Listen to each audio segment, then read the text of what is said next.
দরজাটা সামান্য ফাঁক করে মুখে এক চিলতে অমায়িক আর আত্মবিশ্বাসী হাসি নিয়ে ফাইল হাতে আরিয়ান বলছে, মে কামিন ম্যাম। উফ মাইরি, কি হট লাগছে ম্যামকে। ইস, ঠোঁটে যেন কমলার রসালো কোয়া। মনে মনে বলল, এটা বলার একটা কারণ আছে বটে। কারণ এটাই যে আরিয়ান অন্যান্য ম্যামকে প্রথম দিন থেকেই ভালোবাসে। বাকি গল্পের সাথেই থাকুন, জেনে যাবেন। ওইদিকে অনন্য চশমাটা নাকের ডগায় সামান্য নামিয়ে গম্ভীর ও শীতল গলায় বলল, কিছু বলছেন আরিয়ান? আপনার রিপোর্টিং টাইম কখন? ঠিক সকাল 9টা ম্যাম। তবে আজ সিঁড়ি দিয়ে ওঠার সময় একটা ছোট্ট অ্যাক্সিডেন্ট, দুর্ঘটনা ঘটেছিল। আসলে কারো নরম ঠোঁটের ছোঁয়ায় আমি সেখানেই জমে গেছিলাম। আসলে অনন্যা আর রাইহান সিঁড়ি দিয়ে ওঠার সময় অনন্যা পা পিছলে পড়ে যায় আরিয়ানের ওপর, আর তার ঠোঁট গিয়ে মিলল আরিয়ানের ঠোঁট জোড়ায়। সেই কথাই বলছিল আরিয়ান। অনন্যা কিছুটা বিব্রত বোধ করে, তারপর নিজেকে সামলে নিয়ে বলে, বাহানা বন্ধ করুন আরিয়ান, এটা কোনো ফিল্ম চলছে না। এটা একটা স্বনামধন্য multi national corporator office. Time management নিয়ে আমি কোনো আপোষ করি না, সেটা আপনি খুব ভালো করেই জানেন। আরিয়ান টেবিলের ওপর 2 হাত রেখে একটু ঝুঁকে এসে অনন্যার খুব কাছাকাছি গিয়ে ফিসফিস করে বলে, ম্যাম, রাগলে আপনাকে আরো বেশি সুন্দর দেখায়, ঠিক লাল টমেটোর মতো। কি যে মিষ্টি লাগে, উফ, মনে হয় টুক করে খেয়ে ফেলি। আপনি যদি রোজ সকালে আমাকে দেখার পর এভাবে লাল মুখ করে বকেন, আমি আপনার এই রূপ দেখার জন্য রোজ 5 মিনিট লেট করতে রাজি আছি। অনন্যা স্তব্ধ হয়ে চোখ বড় বড় করে বলে ওঠে, হোয়াট? আরিয়ান, আপনার সাহস তো কম না? অফিসে একজন সিনিয়র এক্সিকিউটিভ হয়ে সরাসরি নিজের সিনিয়র বসের সাথে এভাবে ফ্লার্ট করছেন? জানেন এটার পরিণতি কি? একটা কমপ্লেন দিলে আপনার চাকরি চলে যাবে।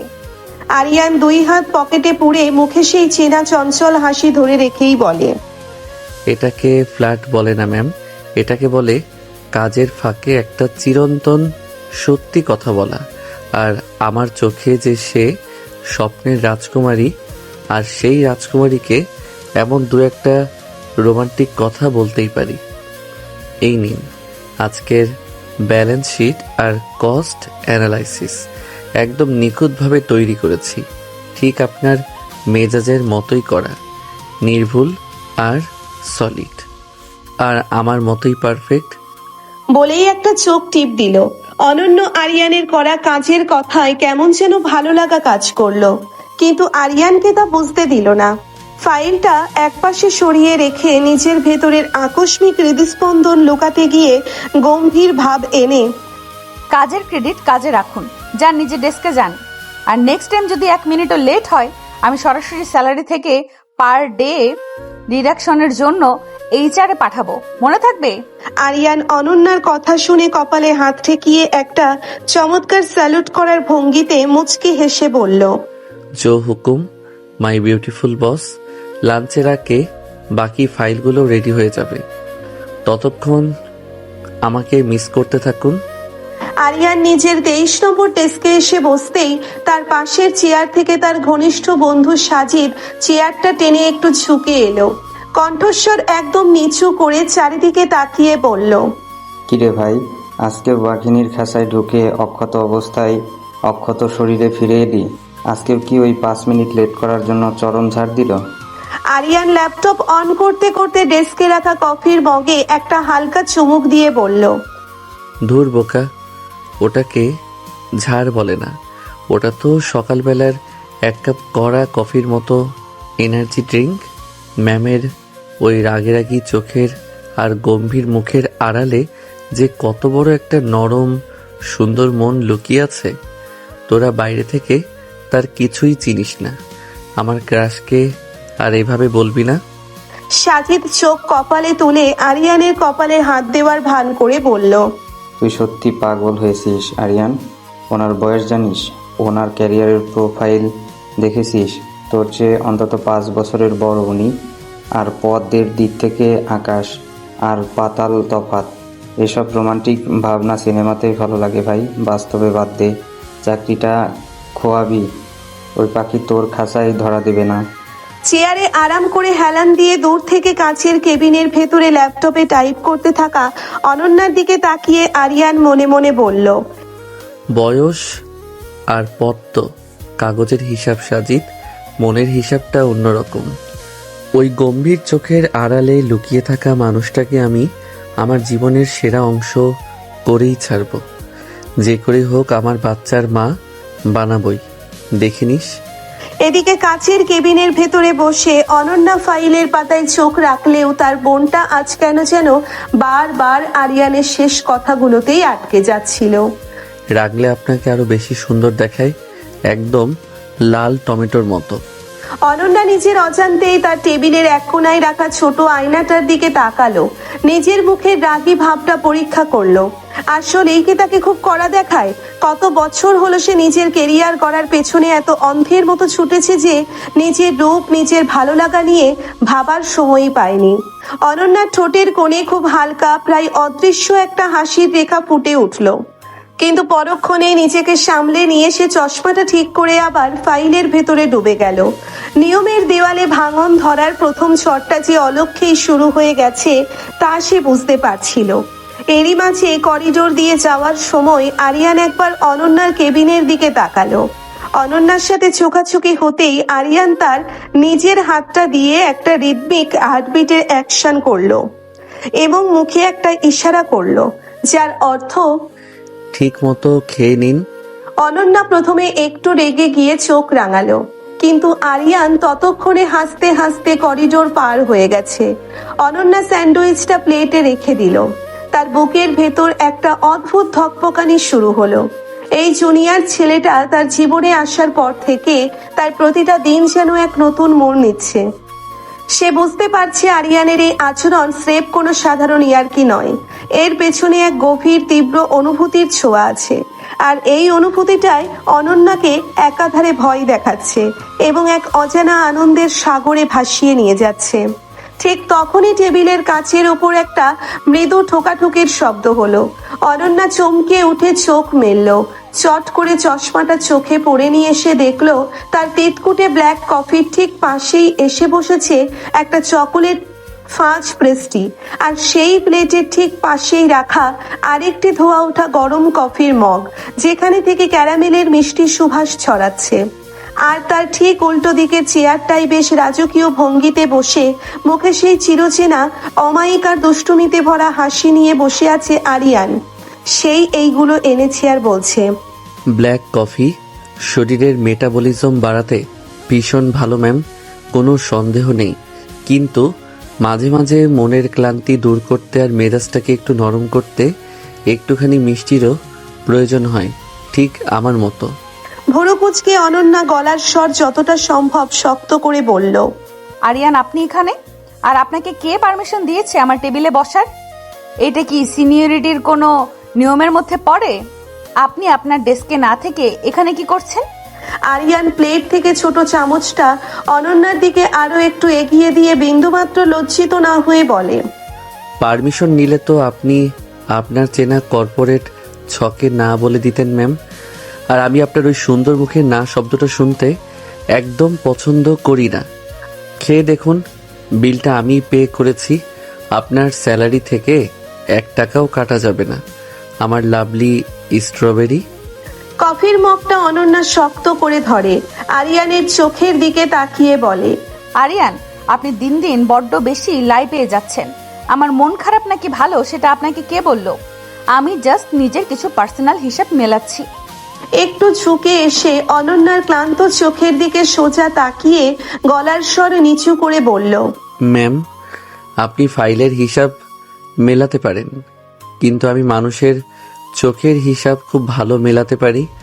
আপনার ওই গম্ভীর চোখের কোণায় যে একটা ক্লান্তি আর একাকিত্ব লুকিয়ে আছে, সেটা ব্লাইন্ড ফোল্ড করে থাকলেও বোঝা যায়। বসের চেহারার মুড আর মনের হিসাব রাখাটা একজন যোগ্য জুনিয়রের দায়িত্বের মধ্যেই পড়ে, তাই না ম্যাম? আরিয়ানের চোখের তীক্ষ্ণ অথচ মায়াবী দৃষ্টি দেখে একটু থতমত হয়ে গেল। সে চট করে দৃষ্টি সরিয়ে কফিতে চুমুক দিয়ে বলল, আপনার নিজের কাজের চেয়ে অফিসের অন্য সব ফালতু দিকে মনোযোগ অনেক বেশি আরিয়ান। এটার জন্য কিন্তু আপনাকে ম্যানেজমেন্টের কাছে জবাবদিহি করতে হতে পারে। হালকা হেসে জানালার বাইরে আছড়ে পড়া বৃষ্টির দিকে তাকিয়ে আরিয়ান বলতে লাগলো, যে কাজের ফাইলের পেছনে যে রিপোর্টের পাতার ওপারে এত সুন্দর আর পারফেক্ট একজন ম্যাম লুকিয়ে আছেন, সেই কাজে মনোযোগ তো এমনি চলে আসে ম্যাম। আপনি চাইলে এটাকে আমার কাজের অতিরিক্ত যোগ্যতা হিসেবেও আপনার ডায়েরিতে নোট করে রাখতে পারেন। অনন্যা আরিয়ানের এই কথার কোনো তাৎক্ষণিক উত্তর দিতে পারল না। সে চুপচাপ চামচ দিয়ে পেস্ট্রির এক কোণা কেটে মুখে দিল। চকোলেটের গাঢ় মিষ্টির স্বাদটা জিভে লাগতেই কেন যেন তার মনের ভেতরের জমে থাকা একঘেয়েমি আর ক্লান্তিটা এক নিমেষে উধাও হয়ে গেল। আরিয়ান তার নিজের কফির কাপে চুমুক দিতে দিতে অনন্যাকে দেখছিল। কোনো লুকোছাপা নেই, কোনো ভীতি নেই, তার চোখে কেবল এক অদ্ভুত মুগ্ধতা আর শ্রদ্ধা মেশানো ভালোবাসা।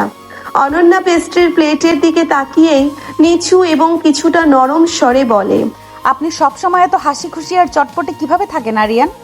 আপনার জীবনে কোনো নিয়ম, কোনো ভবিষ্যৎ পরিকল্পনা বা জটিলতা নেই, নাকি জীবনটাকে একটা সস্তা সিনেমা মনে করেন? জটিলতা সবার জীবনেই থাকে ম্যাম।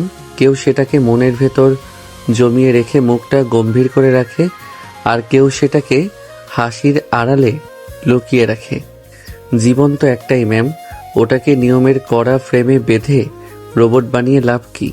মাঝে মাঝে ফ্রেমের বাইরে পা রাখলে আকাশটা অনেক বেশি নীল দেখায়, যেমন আজকে এই বৃষ্টির দিনে এই ফাঁকা ক্যাফেটেরিয়াটা দেখাচ্ছে। যদিও সেটা আমি উপলব্ধি করতে পারছি, আপনি হয়তো পারছেন না। কিছু সময়ের জন্য সব কিছু থেকে বেরিয়ে এসে দেখেন। অনন্যা আর কোনো কথা বাড়ালো না। ক্যাফেটেরিয়ার কাঁচের ওপারে তখন বৃষ্টি বেড়েই চলেছে। রাজপথের গাড়িগুলোর হেডলাইটের আলো বৃষ্টির জলে প্রতিফলিত হয়ে এক মায়াবী পরিবেশ তৈরি করেছে। আর এপারে নিয়মের কড়া আবরণ ভেদ করে একটা জুনিয়র ছেলের রোমান্টিক আর সহজ কথামালা অনন্যার মনের জানা ছকগুলোকে ওলটপালট করে দিচ্ছিল। অনন্যা বুঝতে পারছিল এই ছেলেটি কেবল তার অফিসের একজন সাধারণ কর্মী নয়, সে তার মনের এক শান্ত অবহেলিত কোণায় ধীরে ধীরে এক নতুন বসন্তের হাওয়া বয়ে নিয়ে আসছে। অনন্যার ভাবনার মাঝেই হঠাৎ ঘড়ির দিকে তাকিয়ে চেয়ার ছেড়ে দাঁড়ালো আরিয়ান। আচ্ছা ম্যাম, পেস্ট্রিটা শেষ করুন। আমার আবার 4:30টায় সাজিদের সাথে একটা কনফারেন্স কলের ডেটা রেডি করতে হবে। বসের বকুনি তো রোজই খাই, কিন্তু কাজে কোনো খামতি রাখতে চাই না। তবে ম্যাম, একটা কথা মনে রাখবেন, সময়ের কাজ সময় করলেই ভালো, পরে করলে সেটার আর মূল্য থাকে না। অনন্যা মাথা তুলে আরিয়ানের দিকে তাকিয়ে আরিয়ান, দরজার দিকে পা বাড়িয়ে ঘুরে দাঁড়িয়ে আরিয়ান বলল, ইয়েস ম্যাম। থ্যাঙ্কস পেস্ট্রিটার জন্য, এটা সত্যিই ভালো ছিল। শুধু পেস্ট্রি কেন ম্যাম, আমার পুরো জীবনটাই আপনার জন্য মিষ্টি বানিয়ে দিতে পারি। জাস্ট অর্ডারের অপেক্ষা। এই বলে আরিয়ান দ্রুত পায়ে ক্যাফেটেরিয়া থেকে বেরিয়ে গেল। অনন্যা পেস্ট্রির শেষ অংশটুকু মুখে দিয়ে জানালা দিয়ে বাইরের দৃষ্টির দিকে তাকিয়ে রইল। তার মনে হলো আজকের বৃষ্টিটা অন্য দিনের চেয়ে একটু বেশি সুন্দর। ক্যাফেটেরিয়া থেকে ফিরে অনন্যা তার কেবিনে এসে বসল বটে, কিন্তু ল্যাপটপের এক্সেল শিটের সংখ্যাগুলো আজ কেন যেন তার চোখের সামনে নাচানাচি করছিল।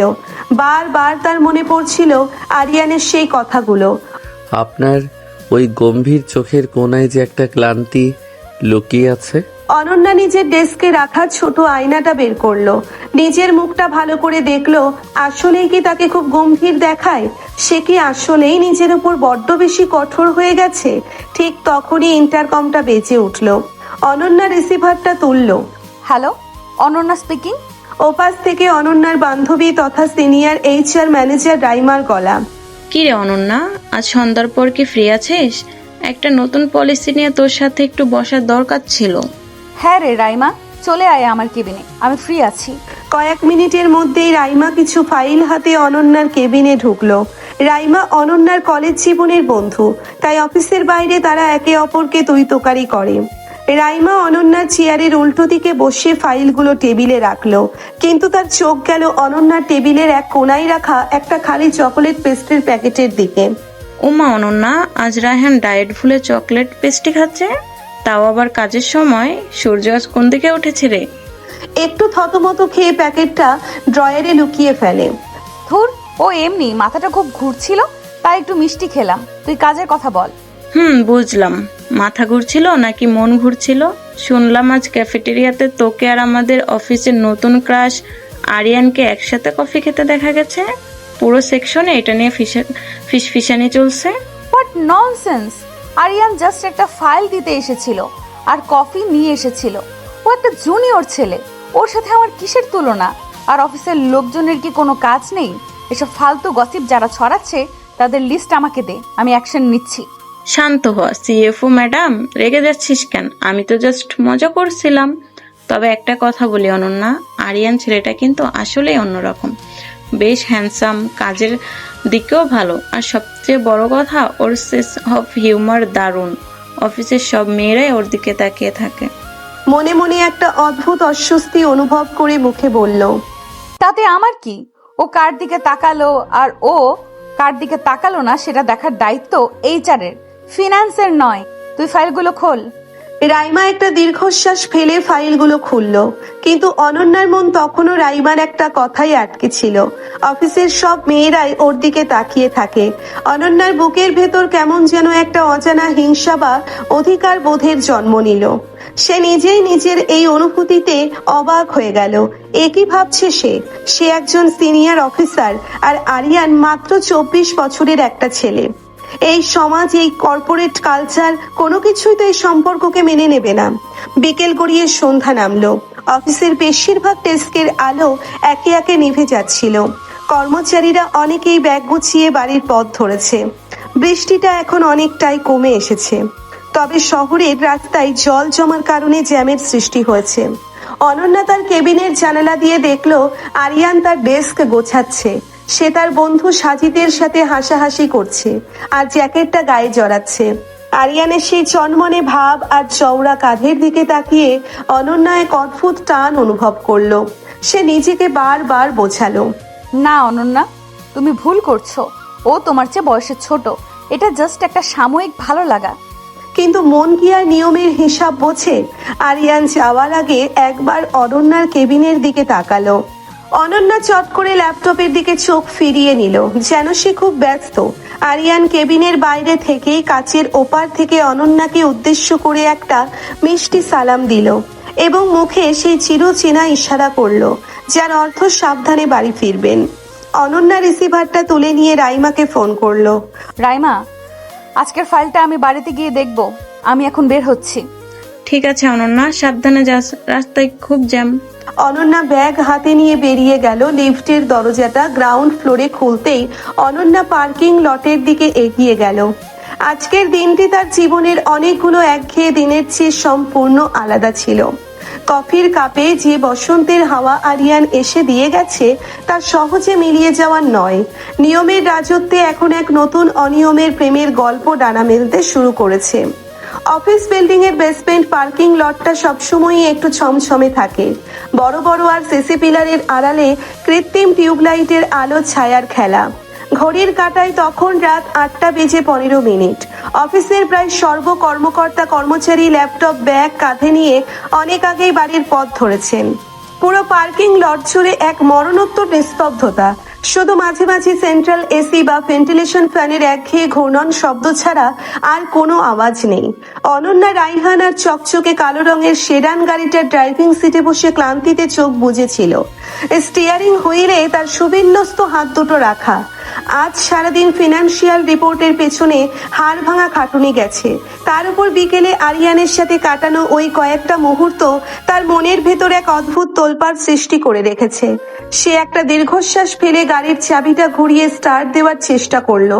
খড়খড় খড়খড় গাড়িটা এক গোঙানির মতো শব্দ করে আবার বন্ধ হয়ে গেল। অনন্যা প্রকোচকে আবার চাবিটা ঘোরালো। এবার কোনো শব্দই হলো না। ড্যাশবোর্ডের সবকটা আলো একবার জ্বলে উঠেই দপ করে নিভে গেল। শিট, এখন এই সময় এটার কি হলো?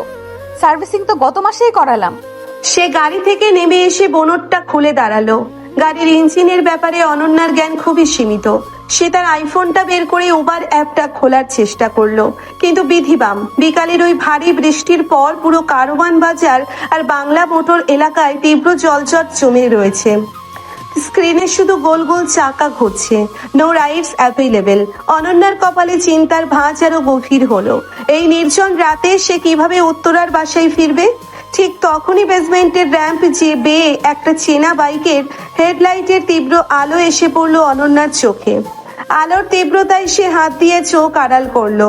বাইকটা একদম অনন্যার গাড়ির গা ঘেঁষে এসে ব্রেক কষলো। একটা চমৎকার স্টাইলিশ স্পোর্টস বাইক।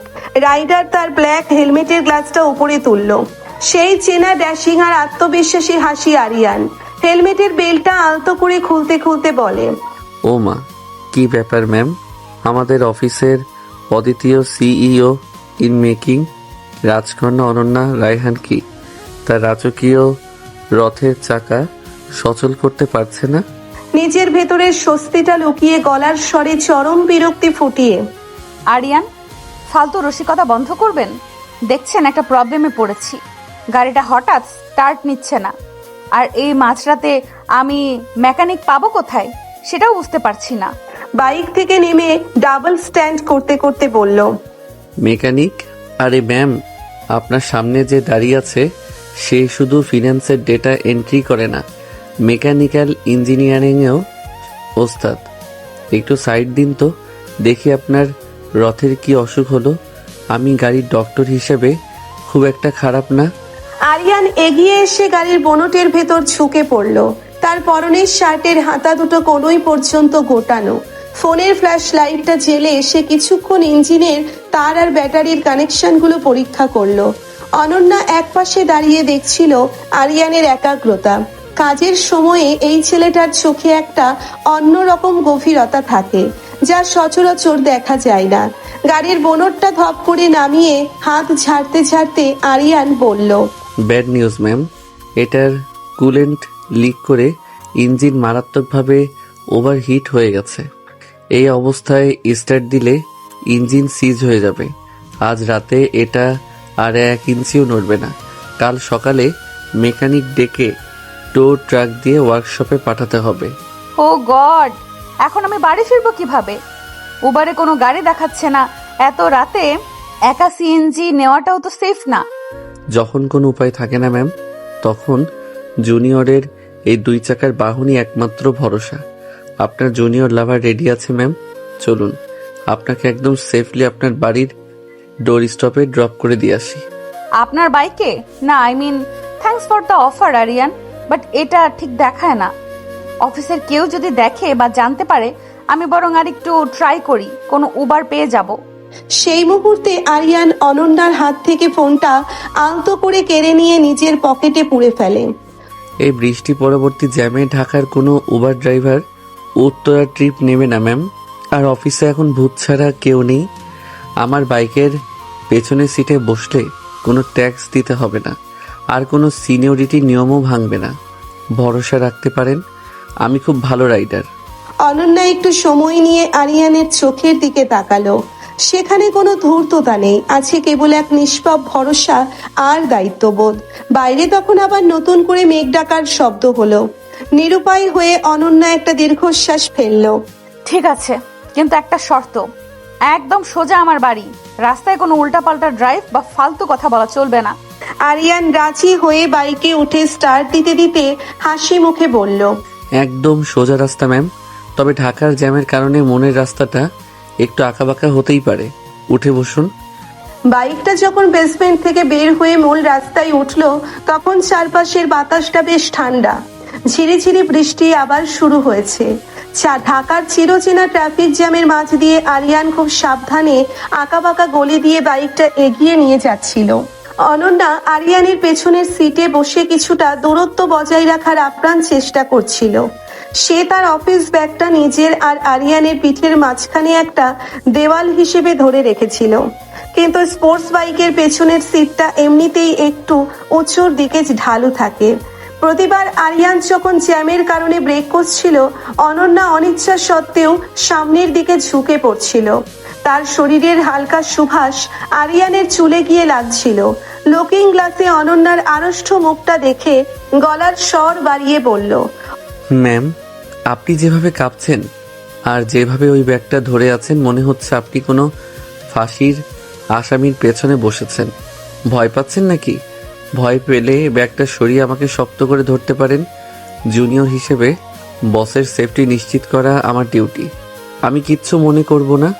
অনন্যা আরিয়ানের পিঠে ব্যাগের কোনা দিয়ে একটা আলতো গুঁতো দিয়ে ধমকের সুরে বলে, আরিয়ান, বাইক আস্তে চালান আর সামনে মন দিন। আমি কোনো ভয় পাচ্ছি না, জাস্ট পড়ে যাওয়ার ভয়ে নিজেকে ব্যালেন্স করছি।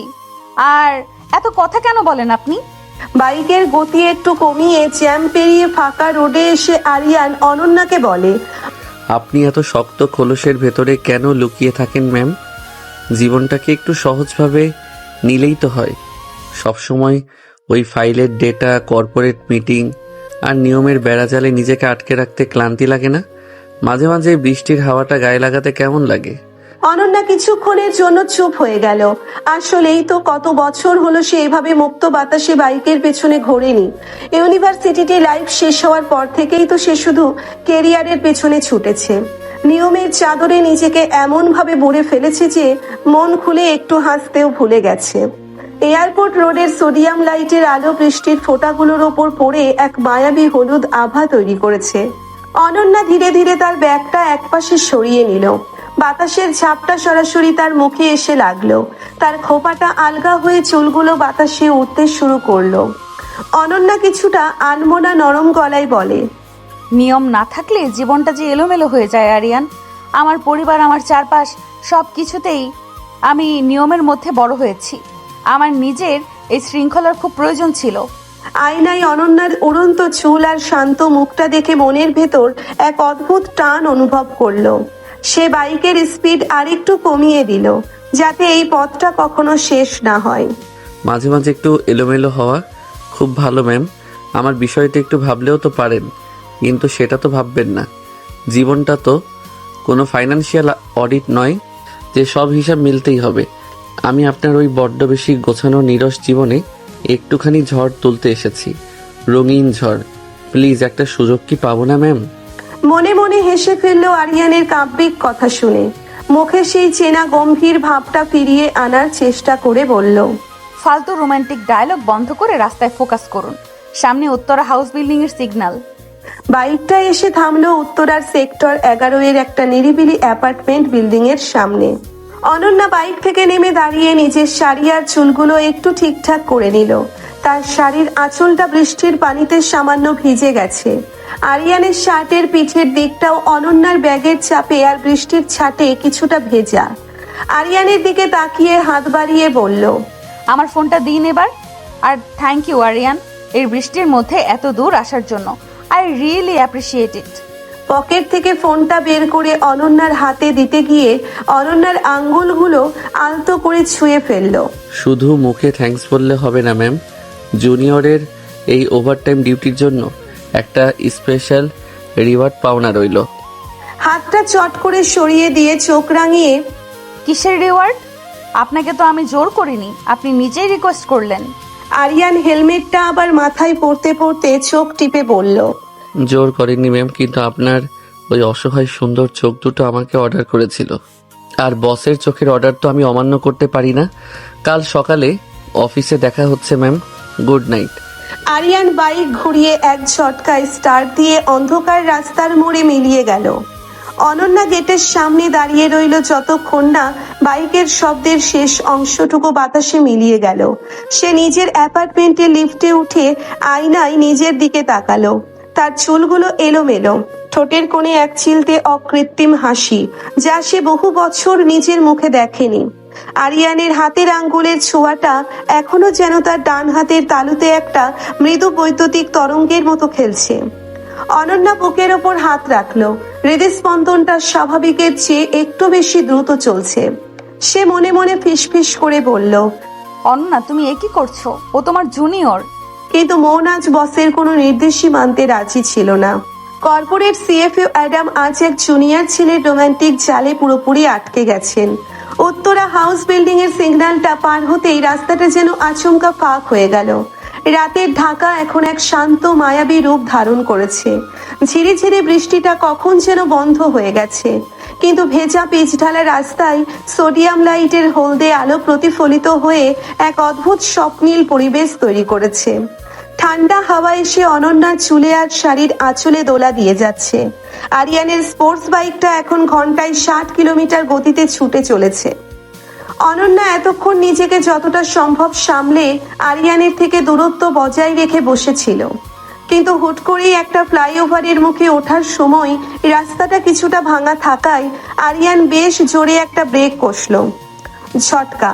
অনন্যা নিজেকে সামলাতে পারল না। সে শটান সামনের দিকে ছিটকে এসে আরিয়ানের চওড়া পিঠের ওপর আছড়ে পড়ল। তার দুই হাত স্বয়ংক্রিয়ভাবেই আরিয়ানের শক্ত কাঁধ দুটোকে চাপটে ধরল। আরিয়ানের শরীরের উষ্ণতা অনন্যার হাতের তালু ভেদ করে যেন সরাসরি তার হৃদয়ে গিয়ে পৌঁছলো। লুকিং গ্লাসে অনন্যার চোখাচোখি হতেই ঠোঁটের কোণে একটা চওড়া হাসি ফুটিয়ে গলার স্বর উঁচুতে তুলে, আর হ্যাঁ, চুলগুলো এভাবে খোলা রাখলে আপনাকে বসের চেয়েও বেশি কিছু মনে হয়, লাইক বউ। ম্যাম, আমি তো আগেই বলেছিলাম ভয় পেলে আমাকে শক্ত করে ধরতে পারেন, কিন্তু আপনি তো তখন সিএফও ম্যাডামের ইগো নিয়ে বসেছিলেন। এখন কেমন লাগছে? পড়ে যাওয়ার ভয়টা কেটেছে তো? চট করে হাত দুটো সরিয়ে নেওয়ার চেষ্টা করতে করতে ধমকের সুরে বলে, আরিয়ান, আপনি কি ইচ্ছে করে ব্রেক কষলেন? আমি একদম ভয় পাচ্ছি না, জাস্ট রাস্তাটা খারাপ ছিল তাই। আর আপনি বাইকে তো স্পিডে চালাচ্ছেন কেন? গতি কমান। গতি বিন্দুমাত্র না কমিয়ে উল্টে আয়নায় অনন্যার দিকে তাকিয়ে চোখ টিপে দিল। ইচ্ছা করে ব্রেক কষিনি ম্যাম, তবে রাস্তাটা যদি আমাকে আপনার একটু কাছে আসার সুযোগ করে দেয়, তাহলে সেই রাস্তাকে তো আমার ধন্যবাদ দেওয়া উচিত, তাই না? আর স্পিড কমালে এই সুন্দর পথটা যে খুব দ্রুত শেষ হয়ে যাবে ম্যাম। আমি চাই না এই রাতের সফরটা এত তাড়াতাড়ি শেষ হোক। আরিয়ানের কথায় চেহারার কৃত্রিম রাগ ফুটিয়ে কিন্তু মনে মনে এক অদ্ভুত আনন্দ অনুভব করে অনন্যা। আরিয়ান, আপনি বড্ড বেশি কথা বলেন। আপনার এই ফ্লার্ট করার অভ্যাসটা কি সব মেয়ের সাথেই? অফিসে তো শুনি সব মেয়েরাই আপনার জন্য পাগল। আরিয়ান হালকা হেসে বাইকের গতি এবার কিছুটা কমিয়ে এনে নরম গলায় বলে, অফিসের মেয়েরা কার জন্য পাগল সেটা দিয়ে আরিয়ানের কি আসে যায় ম্যাম? আরিয়ানের মনটা তো কেবল একজন স্পেশাল মানুষের জন্যই পাগল, যিনি আমাকে নিয়ে ভাবা ছাড়া সারাদিন ফাইলপত্র আর নিয়ম কানুনের চাদরে নিজেকে মুড়ে রাখেন, কিন্তু যার হাসির আড়ালে একটা নিষ্পাপ মেঘবালিকা লুকিয়ে আছে। অনন্যা আরিয়ানের এই কথার কোনো জবাব দিতে পারল না। সে চুপ করে রইল, কিন্তু এবার সে আর নিজেকে আরিয়ানের থেকে দূরে সরিয়ে নেওয়ার অবাস্তব চেষ্টাটা করলো না। সে আলতো করে আরিয়ানের কাঁধে নিজের একটা হাত রেখেই বসে রইল। বাতাসের ঝাপটায় তার মনের ভেতরের সব কড়া নিয়ম কানুনগুলো যেন এক এক করে ভেঙে পড়ছিল। বাইকটা এখন প্রগতি সরণির দিকে এগিয়ে চলেছে। চারপাশের দোকানপাট প্রায় বন্ধ। কুয়াশার বৃষ্টির জল মিলে বাতাসে একটা সাদা মাটির গন্ধ ভেসে আসছে। অনন্যা অবচেতন ভাবে আরিয়ানের পিঠের দিকে তাকালো। শার্টের পেছনের অংশটা বৃষ্টির ছাঁটে কিছুটা ভিজে গেছে। এই ছেলেটা তার জন্য এত কষ্ট করছে, অথচ তার বিনিময়ে সে কেবল তাকে বকুনই দিয়ে গেছে। অনন্যা একটু নিচু স্বরে কিছু বলে যাতে আরিয়ান শুনতে পায়। আরিয়ান, একটা কথা জিজ্ঞেস করব, সত্যি করে উত্তর দিবেন? বসের প্রতিটা কথাই তো আমার জন্য বেদ বাক্য ম্যাম। বলুন, কি জানতে চান? আজ কোনো লুকোছাপা নেই। আপনি আপনি কি আসলেই আমাকে এই বয়সের আর পদের ডিউটি বাদ দিয়ে অন্য চোখে দেখেন, নাকি এটা জাস্ট আপনার একটা সাময়িক ইনফ্যাকচুয়েশন? আপনি জানেন তো আমি আপনার চেয়ে বয়সে কত বড়? সমাজের চোখে এটা। অনন্যার কথা শেষ হতে না দিয়েই বাইকটা রাস্তার একপাশে একটা বড় কৃষ্ণচূড়া গাছের নিচে থামালো। সে ইঞ্জিনটা বন্ধ করে অনন্যার দিকে ঘুরে বলল, সমাজ, বয়স, পদ। ম্যাম, আপনি কি সবসময় এই শব্দগুলোর খাঁচাতেই বন্দি থাকবেন? অনন্যা বাইক থেকে নেমে একটু দূরত্ব বজায় রেখে দাঁড়ালো। আরিয়ানও বাইক থেকে নেমে তার মুখোমুখি এসে দাঁড়ালো। সোডিয়ামের আলোয় আরিয়ানের চোখ দুটো আজ অন্যরকম দীপ্ত দেখাচ্ছিল। অনন্যার আরো এক ধাপ কাছে এসে গলার স্বর একদম খাদে নামিয়ে বলে, বয়সটা তো শুধু ক্যালেন্ডারের পাতায় কয়েকটা সংখ্যার যোগ বিয়োগ ম্যাম, কিন্তু হৃদয়ের ক্যালেন্ডারে বয়স বলে কিছু হয় না। সেখানে আমরা দুজনেই এক বসন্তে দাঁড়িয়ে আছি। আমি যখন আপনার দিকে তাকাই, আমি কোনো সিএফও ম্যাডামকে দেখি না, আমি দেখি একজন অসাধারণ পবিত্র মনের নারীকে, যাকে আগলে রাখার দায়িত্বটা আমি মন থেকে নিতে চাই। আপনার কি আমার জন্য কিছুই মনে হয় না? একবার বুক চাপড়ে বলুন তো, এই রাইডে আপনার মন একটু কাঁপেনি? অনন্যা আরিয়ানের এত কাছাকাছি চলে আসায় তার শ্বাস প্রশ্বাস দ্রুত হতে শুরু করলো। সে আরিয়ানের চোখের দিকে তাকাতে পারছিল না। আরিয়ানের কথার সত্যতা সে নিজের ভেতর অনুভব করছিল, কিন্তু তার দীর্ঘদিনের গড়ে তোলা আত্মসম্মান আর সমাজের ভয় তাকে আষ্টে পৃষ্ঠে বেঁধে রেখেছিল। আমি আমি জানি না আরিয়ান, আমার জীবনটা আপনার মতো এত সহজ নয়। আমার অনেক রেসপন্সিবিলিটি আছে, আমাকে একটু সময় দিন। এভাবে হুট করে আমি কোনো ডিসিশন নিতে পারবো না। অনন্যার মুখের দ্বিধা দেখে মুচকি হাসলো। সে আর জোর করলো না। ঠিক আছে ম্যাম, আমি আপনাকে জোর করব না। ভালোবাসায় কোনো জোর চলে না। তবে মনে রাখবেন, এই জুনিয়র বর কিন্তু আপনার উত্তরের জন্য সারা জীবন অপেক্ষা করতে রাজি আছে। এবার চলুন, অনেক রাত হলো, কাকিমা হয়তো চিন্তা করছেন। অনন্যা মনে মনে আরিয়ানের এই ম্যাচিউরিটি দেখে অবাক হলো। ছেলেটা যেমন চঞ্চল তেমনি পরিস্থিতি বুঝতে পারে। সে আবার বাইকের পেছনে গিয়ে বসলো, তবে এবার তার বসার ভঙ্গিতে আর কোনো আড়ষ্টতা ছিল না। সে আরিয়ানের কাঁধটা একটু ভরসা নিয়েই ধরে বসলো। বাইকটা অবশেষে এসে থামলো উত্তরার সেই চেনা অ্যাপার্টমেন্টের সামনে। অনন্যা বাইক থেকে নেমে তার শাড়িটা আর চুলগুলো একটু গুছিয়ে নিল। তার পুরো শরীর জুড়ে এখন এক অদ্ভুত ভালো লাগার রেশ। গাড়ি থেকে নেমে ব্যাগটার থেকে চাবি বের করতে করতে বলল, আরিয়ান, আপনার শার্টটা তো পুরো ভিজে গেছে। ওপরে আসবেন, এক কাপ গরম কফি খেয়ে যেতেন। মা হয়তো এখনো জেগে আছেন। বাইকের হ্যান্ডেলে হাত রেখে হাসি মুখে অভাবেই বলল, আজ নয় ম্যাম, আজ যদি উপরে যাই আর কাকিমা যদি আমাদের এই কেমিস্ট্রি দেখে ফেলেন, তাহলে অফিসের আগেই বাড়িতে আমার চাকরি নট হয়ে যাবে। তার চেয়ে বরং কাল অফিসে ফ্রেশ মুডে কফি খাওয়া যাবে। আপনি ভেতরে যান। ঠিক আছে, সাবধানে বাইক চালাবেন আর বাসায় পৌঁছে আমাকে একটা টেক্সট করবেন, মনে থাকবে? অবাক হওয়ার ভান করে কপালে হাত ঠেকিয়ে বলল, ওরে বাবা, বসের হুকুম, তাও আবার পার্সোনাল কেয়ারের সাথে। এই টেক্সট তো আমি এক সেকেন্ডও লেট করব না ma'am. Good night my beautiful boss. Aryan bike start দিয়ে তীব্র গতিতে অন্ধকারের বুক চিরে চলে গেল। অনন্যা গেট দিয়ে ভেতরে ঢুকলো। লিফটে ওঠার সময় সে নিজের অজান্তেই গুনগুন করে একটা পুরনো গানের সুর বাজছিল। রুমে ঢুকে অনন্যা যখন ফ্রেশ হয়ে বিছানায় বসলো, ঠিক তখনই তার ফোনটা ভাইব্রেট করে উঠল। আরিয়ানের মেসেজ, বাসায় পৌঁছে গেছি ম্যাম। আপনার সুবাসটা এখনো আমার জ্যাকেটে লেগে আছে। আজকে রাতটা আমার জীবনের সেরা রাত ছিল। আশা করি আপনার ড্রিমসেও আজ কোনো ফাইন্যান্সিয়াল অডিট আসবে না, শুধু এই জুনিয়রটাই আসবে। Good night. অনন্যা মেসেজটা পড়ে ফোনের স্ক্রিনটা বুকের কাছে চেপে ধরলো। তার ঠোঁটের কোণে এক চিলতে অকৃত্রিম গাঢ় সুখের হাসি ফুটে উঠল। সে মনে মনে ভাবলো, নিয়মের দেওয়ালটা হয়তো আর বেশি দিন টিকিয়ে রাখা যাবে না। জুনিয়র আরিয়ানের রোমান্টিক ঝড় তার গোছানো জীবনটাকে পুরোপুরি এলোমেলো করে দিতে শুরু করেছে। আর এই এলোমেলো হওয়াটা সে এখন মনে প্রাণে উপভোগ করছে। সকালের চনমনে রোদটা এসে পড়েছে উত্তরার অ্যাপার্টমেন্টের লিভিং রুমে। চারিদিকের পরিবেশটা বেশ শান্ত, গোছানো এবং পরিপাটি। অনন্যা রাইহানের মা সুফিয়া বেগম সোফায় বসে বেশ আয়েশ করে টেলিভিশন দেখছিলেন, কিন্তু আজ বসার ঘরের চিত্রটা প্রতিদিনের মতো একঘেয়ে নয়। ঘরের মাঝখানের কাঠের টি টেবিলটার ওপর সাজানো এক ঝুড়ি তাজা আপেল, মাল্টা আর আঙুর। আর সেই টেবিলের একপাশে বসে অত্যন্ত মনোযোগ দিয়ে নিখুঁত ছাঁচে ফল কাটছে একজন সুদর্শন যুবক। পরনে তার navy blue formal shirt in করা, কিন্তু হাতে দুটো কনুই পর্যন্ত গোটানো। মুখে এক চিলতে অমায়িক আর বিনয়ী হাসি। সে আর কেউ নয়, স্বয়ং আরিয়ান আহমেদ। ঠিক এই সময়েই খট করে ফ্ল্যাটের মেইন ডোরটা খুলে গেল। অফিস থেকে লাঞ্চ আওয়ারের একটা জরুরি ফাইলের কাজে মাত্রই বাড়ি ফিরেছে অনন্যা।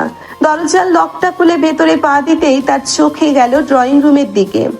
আর সেখানে আরিয়ানকে এভাবে ঘরের ছেলের মতো ফল কাটতে দেখে অনন্যা যেন নিজের চোখেও বিশ্বাস করতে পারছিল না। তার হাতের লেদার ব্যাগটা হাত থেকে প্রায় পড়েই যাচ্ছিল। আরিয়ান, আপনি এখানে? মা, ওকে চেনো তুমি? ও আমাদের ফ্ল্যাটে কিভাবে এলো? আর ও এখানে বসে ফল কাটছে কেন? ও মা, অনন্যা, তুই এত অবাক হচ্ছিস কেন রে? আরিয়ান তো তোর অফিসেরই কলিগ, তোর জুনিয়র অ্যাসিস্ট্যান্ট। কত ভালো আর লক্ষ্মী ছেলে রে। আজ দুপুরে আমি যখন কাঁচা বাজার থেকে ভারী ব্যাগগুলো নিয়ে লিফটের সামনে আসলাম, তখন দেখি আরিয়ান আমাদের বিল্ডিংয়ের নিচে দাঁড়িয়ে কার সাথে যেন ফোনে কথা বলছে। আমাকে দেখেই ও এক দৌড়ে এলো, সব ব্যাগ নিজের হাতে নিল, তারপর একদম ফ্ল্যাটের ভেতরে এনে দিল। আমি তোকে কতবার বলেছি আমার এই হাঁটুর ব্যথার জন্য ভারী জিনিস টানতে পারি না, আর তোর এই অফিসের জুনিয়র ছেলেটা এক কথায় সব করে দিল। চোখ সরু করে আরিয়ানের দিকে তাকিয়ে মনে মনে রাগ আর বিস্ময় চেপে বলে, ও আমাদের বিল্ডিং এর নিচে কি করছিল? আর বাজার দিয়ে গেছে ভালো কথা, কিন্তু ও ড্রয়িং রুমে বসে ফল কাটছে কেন মা? ফল কাটার ছুরিটা টেবিলের ওপর রেখে অত্যন্ত ভদ্র ও বিনীতভাবে দাঁড়িয়ে, আরে না না কাকিমা, আপনি অনন্যা ম্যামকে বকবেন না, এটা তো আমার পরম কর্তব্য। অনন্যা ম্যাম অফিসে দিনরাত আমার এত খেয়াল রাখেন, কাজের কোনো ভুল হলে মা বোনের মতো বুঝিয়ে দেন, তাই ওনার মাকে একটু সাহায্য করা তো আমার নৈতিক দায়িত্বের মধ্যেই পড়ে, তাই না ম্যাম? রাগ সামলাতে না পেরে দাঁতে দাঁত চেপে আরিয়ানের আরো কাছে এসে নিচু স্বরে বলে, আমি আপনার খেয়াল রাখি কখন? আর আমি আপনাকে কবে মা বোনের মতো বুঝিয়েছি আরিয়ান? অফিসে তো আপনি রোজ আমার ঝাড় খান। সোফিয়া বেগমের দিকে তাকিয়ে মুখের ভাবটা একদম নিষ্পাপ বাচ্চার মতো করে। দেখুন কাকিমা, ম্যাম বাড়িতে এসেও কেমন রেগে যাচ্ছেন, অফিসেও ওনার এই এক রূপ, সারাক্ষণ আমাকে এভাবে বকেন আর স্যালারি কাটার ভয় দেখান। কিন্তু আমি জানি ওনার ওপরের খোলসটাই শুধু শক্ত, ভেতরটা একদম মাখনের মতো নরম। আরিয়ানের কথায় সাই দিয়ে নিজের মেয়ের দিকে তাকিয়ে সুফিয়া বেগম বলেন, একদম ঠিক বলেছিস বাবা আরিয়ান। ও ছোটবেলা থেকে এমন, বাইরে নিজেকে খুব কড়া দেখায়, কিন্তু মনে ওর কোনো প্যাঁচ নেই। তুই একদম কিছু মনে করিস না বাবা, তুই বস। ও একটু রেগে থাকলেই এমন করে। তুই একটু অফিসে ওর খেয়াল রাখিস তো বাবা। মেয়েটা সারা দিন না খেয়ে শুধু কাজ করে। অনন্যাকে আড়াল করে সুফিয়া বেগমকে চোখ মেরে মুচকি হাসে আরিয়ান। আপনি একদম নিশ্চিন্ত থাকুন কাকিমা, এখন থেকে ওনার ডায়েট, ওনার মুড আর ওনার জীবনের সব দায়িত্ব আমার। ম্যামকে টেক কেয়ার করার জন্য আমি 24 ঘন্টাই ডিউটি দিতে রাজি আছি। অনন্যার সহ্য করতে পারল না, সে আরিয়ানের এই অতিরিক্ত চালাকি আর মায়ের সামনে এভাবে ঘরের ছেলে সেজে থাকার রহস্যটা ভেদ করতে চাইল। সে আরিয়ানের শার্টের হাতাটা শক্ত করে ধরল, কড়া গলায় বলল, আরিয়ান, একটু রান্নাঘরে আসুন তো, আপনাকে এক কাপ চা বানিয়ে দেই, তারপর আপনি দয়া করে নিজের বাসায় যান। মা, আমি আসছি।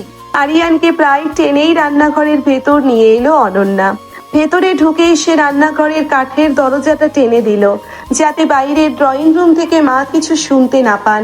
রান্নাঘরের ছোট জায়গাটায় আরিয়ান আর অনন্যা এখন একদম মুখোমুখি।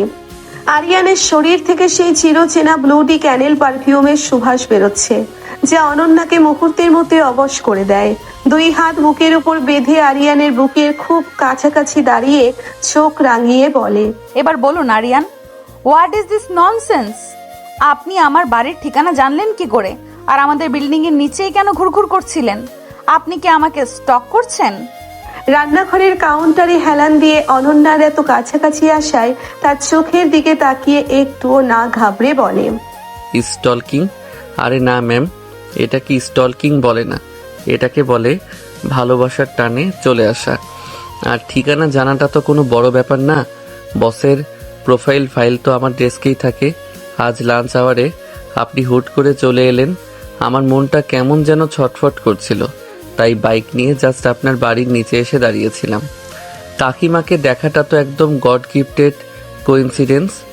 মুখটা অন্যদিকে ঘুরিয়ে নিয়ে গলার স্বর কিছুটা নরম করে বলে, আপনি বড্ড বেশি রিস্ক নিচ্ছেন আরিয়ান। মা যদি আমাদের ব্যাপারে একটুও টের পান, তাহলে কিন্তু খুব খারাপ হবে। মা খুব রক্ষণশীল। ওনার ধারণা আমি অফিসের কোনো বড় পদের সমবয়সী কাউকে বিয়ে করব। আপনার এই জুনিয়র পদ আর বয়সের কথা জানলে ওনার হার্ট অ্যাটাক হতে পারে। অনন্যার আরো এক ধাপ কাছে এসে অনন্যার শাড়ির আঁচলটা আলতো করে ছুঁয়ে দিয়ে কাকিমা রক্ষণশীল হতে পারেন ম্যাম, কিন্তু ওনার মনটা খুব ভালো। আর আপনিই তো বললেন আমি জুনিয়র, আমার নাকি ম্যাচিউরিটি কম। কিন্তু দেখুন, মাত্র আধা ঘন্টার মধ্যে আমি আপনার মায়ের মন জয় করে ফেলেছি। কাকিমা তো এখন আপনার চেয়ে আমাকেই বেশি ভালোবাসেন। চট করে আঁচলটা টেনে নিয়ে আরিয়ানের বুকে একটা হালকা ধাক্কা দিল। ফাজলামি বন্ধ করুন। মা সরল সহজ মানুষ, তাই আপনার মিষ্টি কথায় ভুলে গেছেন। কিন্তু আপনি কি ভেবেছেন এইভাবে লুকিয়ে লুকিয়ে কতদিন চলবে? অফিসার রাইমা অলরেডি সন্দেহ করছে। আমাদের ক্যাফেটেরিয়ার গল্প পুরো ফ্লোরে চওর হয়ে গেছে। ধাক্কাটা খেয়েও মুচকি হেসে আরিয়ান অনন্যার দুই কাঁধ আলতো করে ধরে নিজের দিকে সোজা করে বলে, রাইমা আপু সন্দেহ করলে করুক ম্যাম, আমি তো কোনো অন্যায় করছি না। আমি আমার সিনিয়র ম্যামকে মন থেকে ভালোবাসি, আর ওনাকে আমার বউ বানিয়ে ছাড়বো, ও বাচ্চার মাও বানাবো। এই আরিয়ান আহমেদ কখনো মাঝ রাস্তায় হাত ছাড়ে না। কাকিমার মন যখন জয় করেছি তখন ওনার জামাই হওয়ার যোগ্যতাও প্রমাণ করেই ছাড়বো। অনন্যা আরিয়ানের এই আত্মবিশ্বাসী কথার সামনে স্তব্ধ হয়ে গেল। তার বুকের ভেতর হৃৎপিণ্ডটা লাফাচ্ছিল। আরিয়ানের হাতের স্পর্শ তার কাঁধ বেয়ে কোমরে চলে গেল। তারপর ধীরে ধীরে ঠোঁটের কাছে এগোতেই অনন্য মুখ ঘুরিয়ে নিল। অনন্যার পুরো শরীরে এক অদ্ভুত অবশ অনুভূতি ছড়িয়ে দিচ্ছিল। সে চট করে আরিয়ানের হাত দুটো সরিয়ে দিল। নিজেকে সামলে নিয়ে ওভেনের দিকে তাকিয়ে বলল, আপনি যান, ড্রয়িং রুমে বসুন, আমি চা নিয়ে আসছি। আর চা খেয়েই কিন্তু আপনি বিদায় হবেন, মনে থাকে জানো। জো হুকুম মাই বিউটিফুল CFO, চায়ের চিনিটা একটু বেশি দেবেন। আপনার রাগী মেজাজের সাথে ব্যালেন্স করতে হবে তো। 10 মিনিট পর অনন্যা দুটি চায়ের কাপ হাতে ড্রয়িং রুমে ফিরে এলো।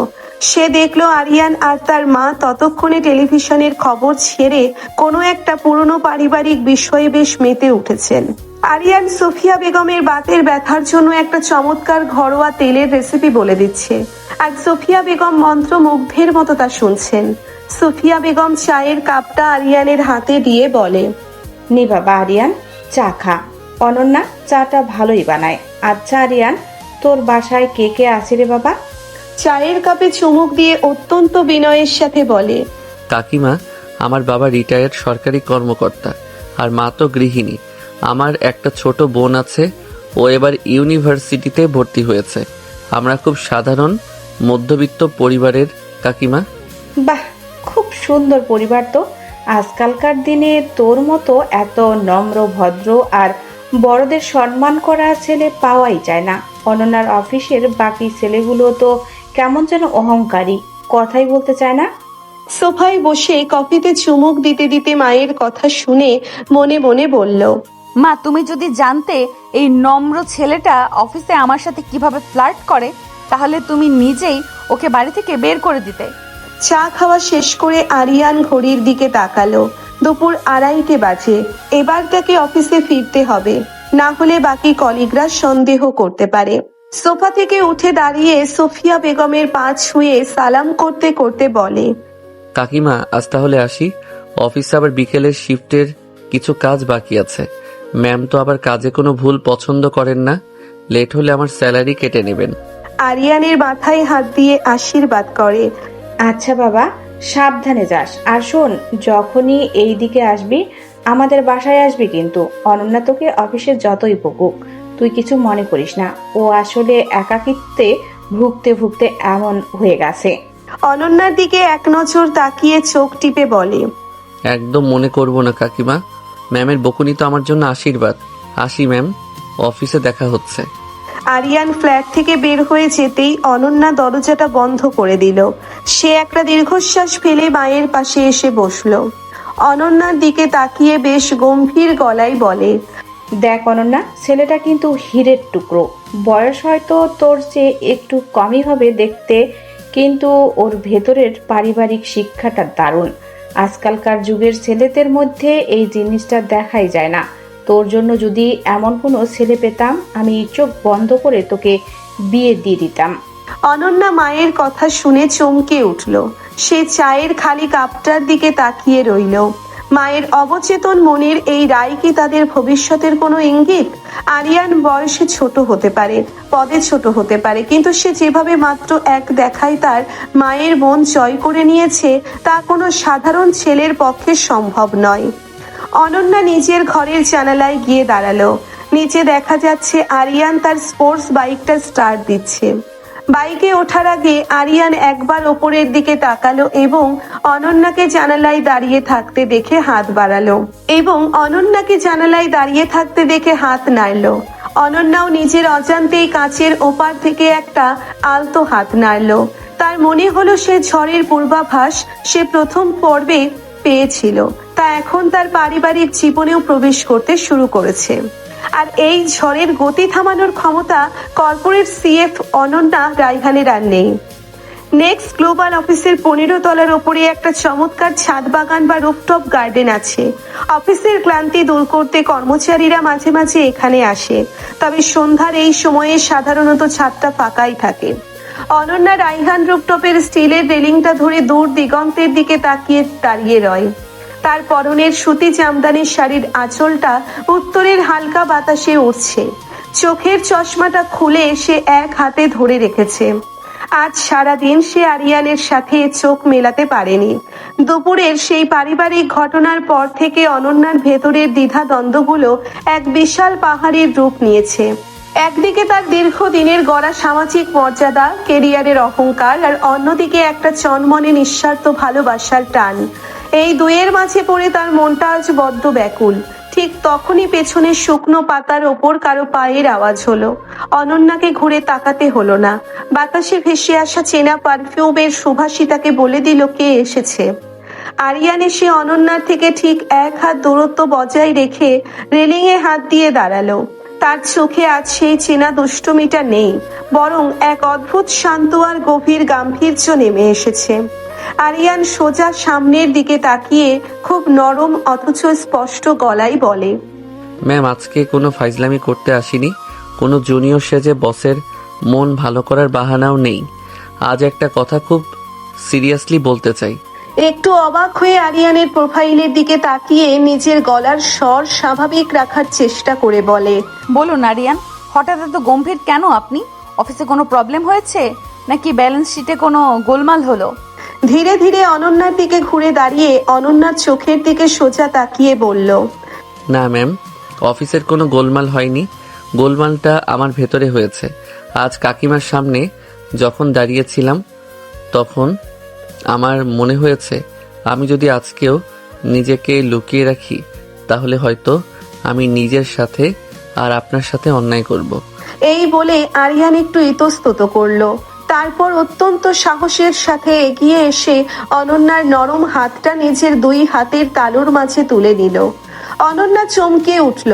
হাতটা সরিয়ে নেওয়ার একটা মৃদু চেষ্টা করলো, কিন্তু আরিয়ানের হাতের বাঁধন আলতো হলেও তাতে এক অলঙ্ঘনীয় অধিকার ছিল।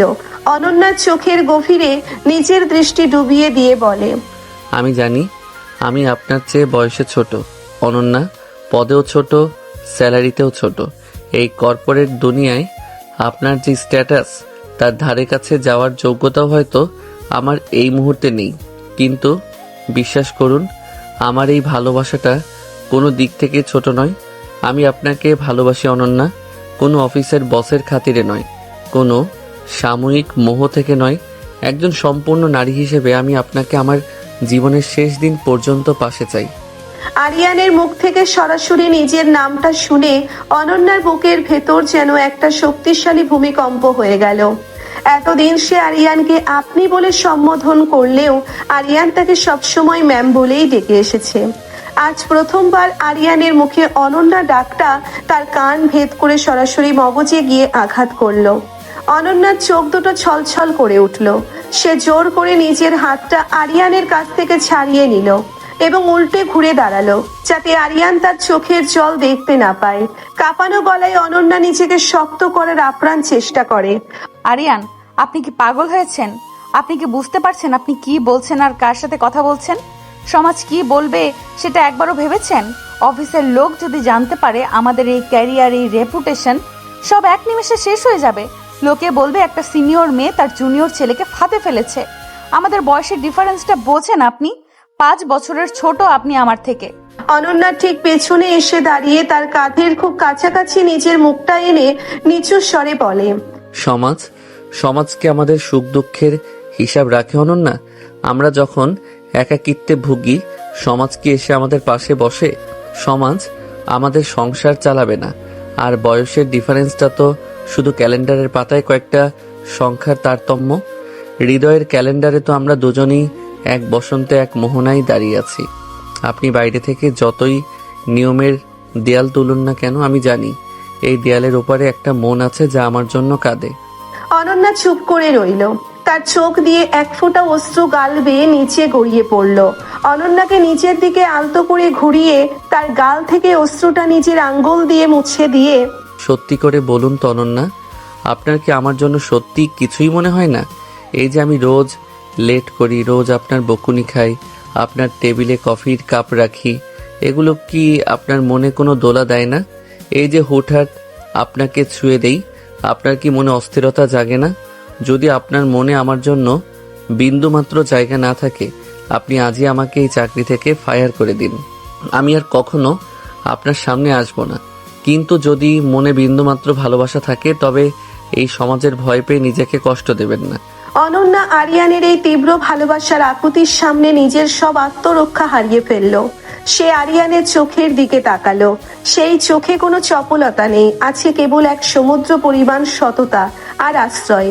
অনন্যা নিজের মুখটা নিচু করে নিল, খুব নিচু স্বরে ডুকরে কেঁদে ওঠার মতো করে। আমি জানি না আরিয়ান, আমি সত্যি খুব কনফিউজড। আমার পুরো জীবনটা একটা ছকে বাঁধা ছিল, সেখানে আপনি এসে সব এলোমেলো করে দিয়েছেন। আমাকে একটু সময় দিন, আমি এত বড় একটা সত্যকে হুট করে মেনে নিতে পারছি না। অনন্যার মাথায় আলতো করে হাত রেখে মুখে একটা স্বস্তির মিষ্টি হাসি এনে বলে, আমি আপনাকে জোর করব না অনন্যা। ভালোবাসায় কোনো তাড়া নেই, কোনো জবরদস্তি নেই। এই জুনিয়র বর যখন আপনার মনে লাইসেন্স পেয়েছে, তখন সে আপনার অফিসিয়াল হ্যাঁ শোনার জন্য সারা জীবন অপেক্ষা করতে রাজি আছে। আপনি সময় নিন। ছাদ বাগানের চারপাশে নিয়ন আলোগুলো ততক্ষণে জ্বলে উঠেছে। নিচের রাজপথে গাড়ির হর্ন আর ব্যস্ত শহরের কোলাহল। কিন্তু এই 15 তলার ছাদে দাঁড়িয়ে থাকা দুটি মানুষের কাছে এখন পুরো পৃথিবী স্তব্ধ। অনন্যা তার শাড়ির আঁচল দিয়ে চোখ দুটো মুছে নিল। সে আরিয়ানের দিকে তাকিয়ে এক অদ্ভুত শান্তি অনুভব করলো। এতদিন যে একাকিত্বের বোঝা সে একা বয়ে বেড়াচ্ছিল, আজ মনে হচ্ছে সেই বোঝা ভাগ করে নেওয়ার মতো একজন শক্ত মানুষ সে খুঁজে পেয়েছে, যে বয়সে ছোট হলেও মনে অনেক বেশি পরিপক্ক। চশমাটা আবার চোখে পড়ে মুখে হালকা গম্ভীর ভাব ফিরিয়ে আনার চেষ্টা করে। অনেক রাত হচ্ছে আরিয়ান, এবার আমাদের নিচে যাওয়া উচিত। কেউ দেখে ফেললে কিন্তু সত্যিই প্রবলেম হবে।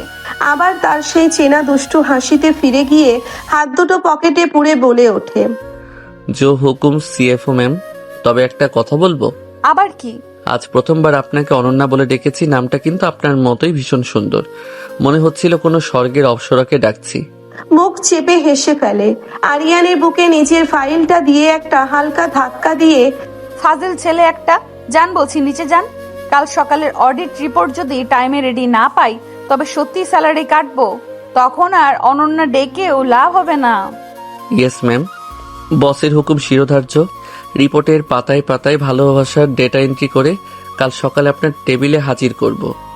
আরিয়ান দ্রুত পায়ে ছাদের দরজার দিকে এগিয়ে গেল। অনন্যা ছাদের রেলিংয়ে হেলান দিয়ে আরিয়ানের চলে যাওয়ার দিকে তাকিয়ে রইল। তার মনের ভেতরের মেঘগুলো যেন কেটে গিয়ে এক নতুন চাঁদের আলো ফুটতে শুরু করেছে। সমাজ আর বয়সের যে দেওয়ালটা এতক্ষণ পাহাড়ের মতো মনে হচ্ছিল, আরিয়ানের একটা খাঁটের স্বীকারোক্তি যেন সেই দেওয়ালটাকে এক নিমেষে বালির প্রাসাদের মতো ধসিয়ে দিল। অনন্যা দীর্ঘশ্বাস ফেলে আকাশের দিকে তাকালো। আজকের রাতটা তার জীবনের এক নতুন অধ্যায়ের সূচনা করলো, যে অধ্যায়ের নাম ভালোবাসা। বাইরে আজ কোনো বৃষ্টি নেই। জুলাইয়ের কড়া রোদ চারিদিকের কাঁচ ঘেরা বহুতল ভবনগুলোর ওপর এসে আছড়ে পড়ছে। নেক্সাস গ্লোবাল অফিসের ভেতর যথারীতি এসি চলছে পুরোদমে, কিন্তু ফিনান্সিয়াল সেকশনের পরিবেশটা আজ কেমন যেন থমথমে। প্রতিদিন সকাল 9টা বাজার আগেই যে ডেস্কে একটা ল্যাপটপ, ব্যাগ, একটা নীল রঙের জলের বোতল আর একটা চনমনে হাসি এসে হাজির হতো, আজ সেই 23 নম্বর ডেস্কটা একদম খাখা করছে। ঘড়ির কাঁটায় তখন দুপুর 12টা বেজে 30 মিনিট। আরিয়ান এখনো আসেনি। কোনো ক্যাজুয়াল লিভ বা সিক লিভের মেইলও HR-এ আসেনি। অনন্যা নিজের অজান্তেই বারবার ফোনটা হাতে নিচ্ছিল। আরিয়ানের হোয়াটসঅ্যাপ চ্যাট বক্সটা খুলছিল। শেষ মেসেজটা কাল রাতে 11টায় আরিয়ানই পাঠিয়েছিল। বাসায় পৌঁছে গেছি ম্যাম, কাল সকালে দেখা হচ্ছে। তারপর থেকে আর কোনো খোঁজ নেই। অনন্যার বুকের ভেতর একটা অজানা অস্বস্তি আর অদ্ভুত ব্যাকুলতা দলা পাকিয়ে উঠছিল। সে কলমটা টেবিলের উপর ছুঁড়ে ফেলে দিয়ে 2 হাতে মাথাটা চেপে ধরলো। ঠিক তখনই কেবিনের দরজাটা দুটো চেনা টোকা পড়লো। অনন্যা চট করে নিজেকে সামলে নিয়ে বসলো। ভাবলো হয়তো আরিয়ান এসেছে, কিন্তু দরজা ঠেলে ভেতরে ঢুকলো রাইমা। তার হাতে কিছুটা নতুন এমপ্লয়ি পলিসির ড্রাফট। অনন্যার টেবিলের সামনে এসে ফাইলগুলো রেখে অনন্যার মুখের দিকে তীক্ষ্ণ দৃষ্টিতে তাকিয়ে রাইমা বলে, কিরে অনন্যা, আজ ফিনান্সিয়াল রিপোর্টের ফার্স্ট ড্রাফটটা দেওয়ার কথা ছিল 11:30টায়, এখনো মেল আসেনি। তোর মন কোথায় আজ? মুখটা তো শুকনো দেখাচ্ছে কেন? না মানে রাইমা একটু মাথা ধরেছে সকাল থেকে। সংখ্যার হিসেবগুলো কেমন যেন গোলমাল হয়ে যাচ্ছে। আই থিঙ্ক একটু কফি খাওয়া দরকার। আচ্ছা, বাই দ্য ওয়ে, আজ আমাদের সেকশনের অ্যাটেন্ডেন্স কেমন? সবাই এসেছে? সবাই এসেছে রে, শুধু একজন ছাড়া। তোর টিমে সেই চটপুটে জুনিয়র এক্সিকিউটিভ আরিয়ান আজ আসেনি কেন বলতো? তুই জানিস না? অনন্যা নিজের ভেতরের ছটফটানিটা আড়াল করার আপ্রাণ চেষ্টা করে, গলার স্বর শক্ত করে। আমি কিভাবে জানবো? ও তো আমার পার্সোনাল অ্যাসিস্ট্যান্ট নয়, ও টিমের একজন মেম্বার। ও লিভ অ্যাপ্লিকেশন না দিয়ে যদি অ্যাবসেন্ট থাকে তবে কোম্পানির পলিসি অনুযায়ী ওর স্যালারি কাটা যাবে। একটা দীর্ঘশ্বাস ফেলে অনন্যার হাতটা নিজের হাতের মুঠোয় নিয়ে নরম গলায় বলে রাইমা, নিজের মনকে আর কত লুকাবে অনন্যা? আমি তোর বান্ধবী, তোর চোখের এই ব্যাকুলতা আমি চিনি। তুই সকাল থেকে কাজের বাহানায় অন্তত 50 বার আরিয়ানের খালি ডিস্কের দিকে তাকিয়েছিস, সেটা আমি আমার কেবিন থেকে নোটিস করেছি। শুনলাম আরিয়ানের খুব কড়া জ্বর এসেছে। কাল রাতে নাকি ও প্রচন্ড বৃষ্টিতে ভিজে বাড়ি ফিরেছিল। তারপর থেকে নাকি একদম বিছানায়। সাজিদকে ফোন করে ও আজ ছুটি নিয়েছে। প্রচন্ড বৃষ্টিতে ভিজে বাড়ি ফিরেছিল। কথাটা শোনা মাত্রই অনন্যার বুকের ভেতরটা ছ্যাদ করে উঠল। কাল রাতে আরিয়ান তো তাকেই ড্রপ করতে উত্তরা গিয়েছিল। ফেরার পথে মাঝ রাস্তায় আবার তীব্র বৃষ্টি শুরু হয়েছিল। আর আরিয়ানের জ্যাকেটটা তো অনন্যাকে সেফ রাখার জন্যেই ও নিজের শরীর থেকে খুলে অনন্যার কাঁধে জড়িয়ে দিয়েছিল। ছেলেটা নিজের কথা এক ফোঁটাও ভাবেনি, অথচ অনন্যা তাকে কাল রাতেও শুধু দূর দূর করে তাড়িয়ে দিয়েছে। এক তীব্র অপরাধ বোধ আর যন্ত্রণায় অনন্যার মনটা ভেঙে চুরমার হয়ে গেল। রাইমা অনন্যার মুখের রঙের এই আকস্মিক পরিবর্তন খুব মন দিয়ে লক্ষ্য করছিল। সে অনন্যার হাতটা একটু জোরে চাপ দিল। অনন্যা, বয়স বা পদের দোহাই দিয়ে একটা খাঁটি ভালোবাসাকে হাতছাড়া করিস না রে। একটা ছেলে তোকে সত্যি ভালোবাসে, ওর চোখের দিকে তাকালে বোঝা যায় ও তোর জন্য কতটা সিরিয়াস। সমাজ আর অফিসের লোক দুদিন কথা বলবে, তারপর ভুলে যাবে। কিন্তু তুই যদি এই লোকটাকে হারিয়ে ফেলিস, সারা জীবন এই একাকিত্বের খাঁচায় বন্দি হয়ে আফসোস করতে হবে। চোখের কোণায় জমে ওঠা জলটা আর ধরে রাখতে পারল না অনন্যা। নিচু স্বরে বলল, আমি খুব ভয় পাচ্ছি রে রাইমা। আমি ওর চেয়ে 5 বছরের বড়। ও যখন আরো ম্যাচিওর হবে, তখন যদি ওর মনে হয় এই ডিসিশনটা ভুল ছিল, তখন আমি কোথায় যাব? আর আমার মা তো সমাজে খুব ভয় পায়। আরিয়ান বয়সে ছোট হতে পারে, কিন্তু ওর মনের ম্যাচুরিটি আমাদের অফিসের অনেক সিনিয়র ম্যানেজারের চেয়েও বেশি। তুই আজ হাফ ডে লিভ নিয়ে ওর বাসায় যা।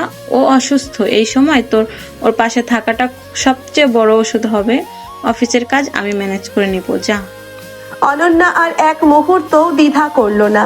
তার ভেতরের সব কর্পোরেট ইগো, নিয়ম কানুনের দেওয়াল এক নিমেষেই ধসে গেল।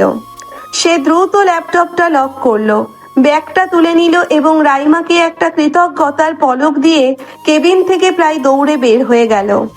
অফিসের করিডোর দিয়ে যাওয়ার সময় বাকি কর্মচারীরা অবাক হয়ে দেখছিল। তাদের কঠোর নিয়মানুবর্তী CFO ম্যাডাম আজ অফিস আওয়ারের মাঝখানে এভাবে উদ্ভ্রান্তের মতো কোথায় ছুটে যাচ্ছেন। কিন্তু অনন্যা আজ কারো চোখের পরোয়া করলো না। তার মনে তখন কেবল একটাই চিন্তা, আরিয়ানের তীব্র জ্বর, আর তার জন্য দায়ী স্বয়ং সে নিজে।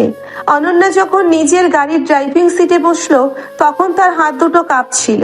পার্কিং লট থেকে গাড়িটা বের করে সে সরাসরি ধানমন্ডির দিকে রওনা দিল। আরিয়ানের অফিসিয়াল ফাইলে ওর যে ঠিকানা দেওয়া ছিল ধানমন্ডি 4 নম্বর রোডের একটা পুরনো অ্যাপার্টমেন্ট। রাস্তার জ্যামটা আজ যেন অনন্যার ধৈর্যের চরম পরীক্ষা নিচ্ছিল।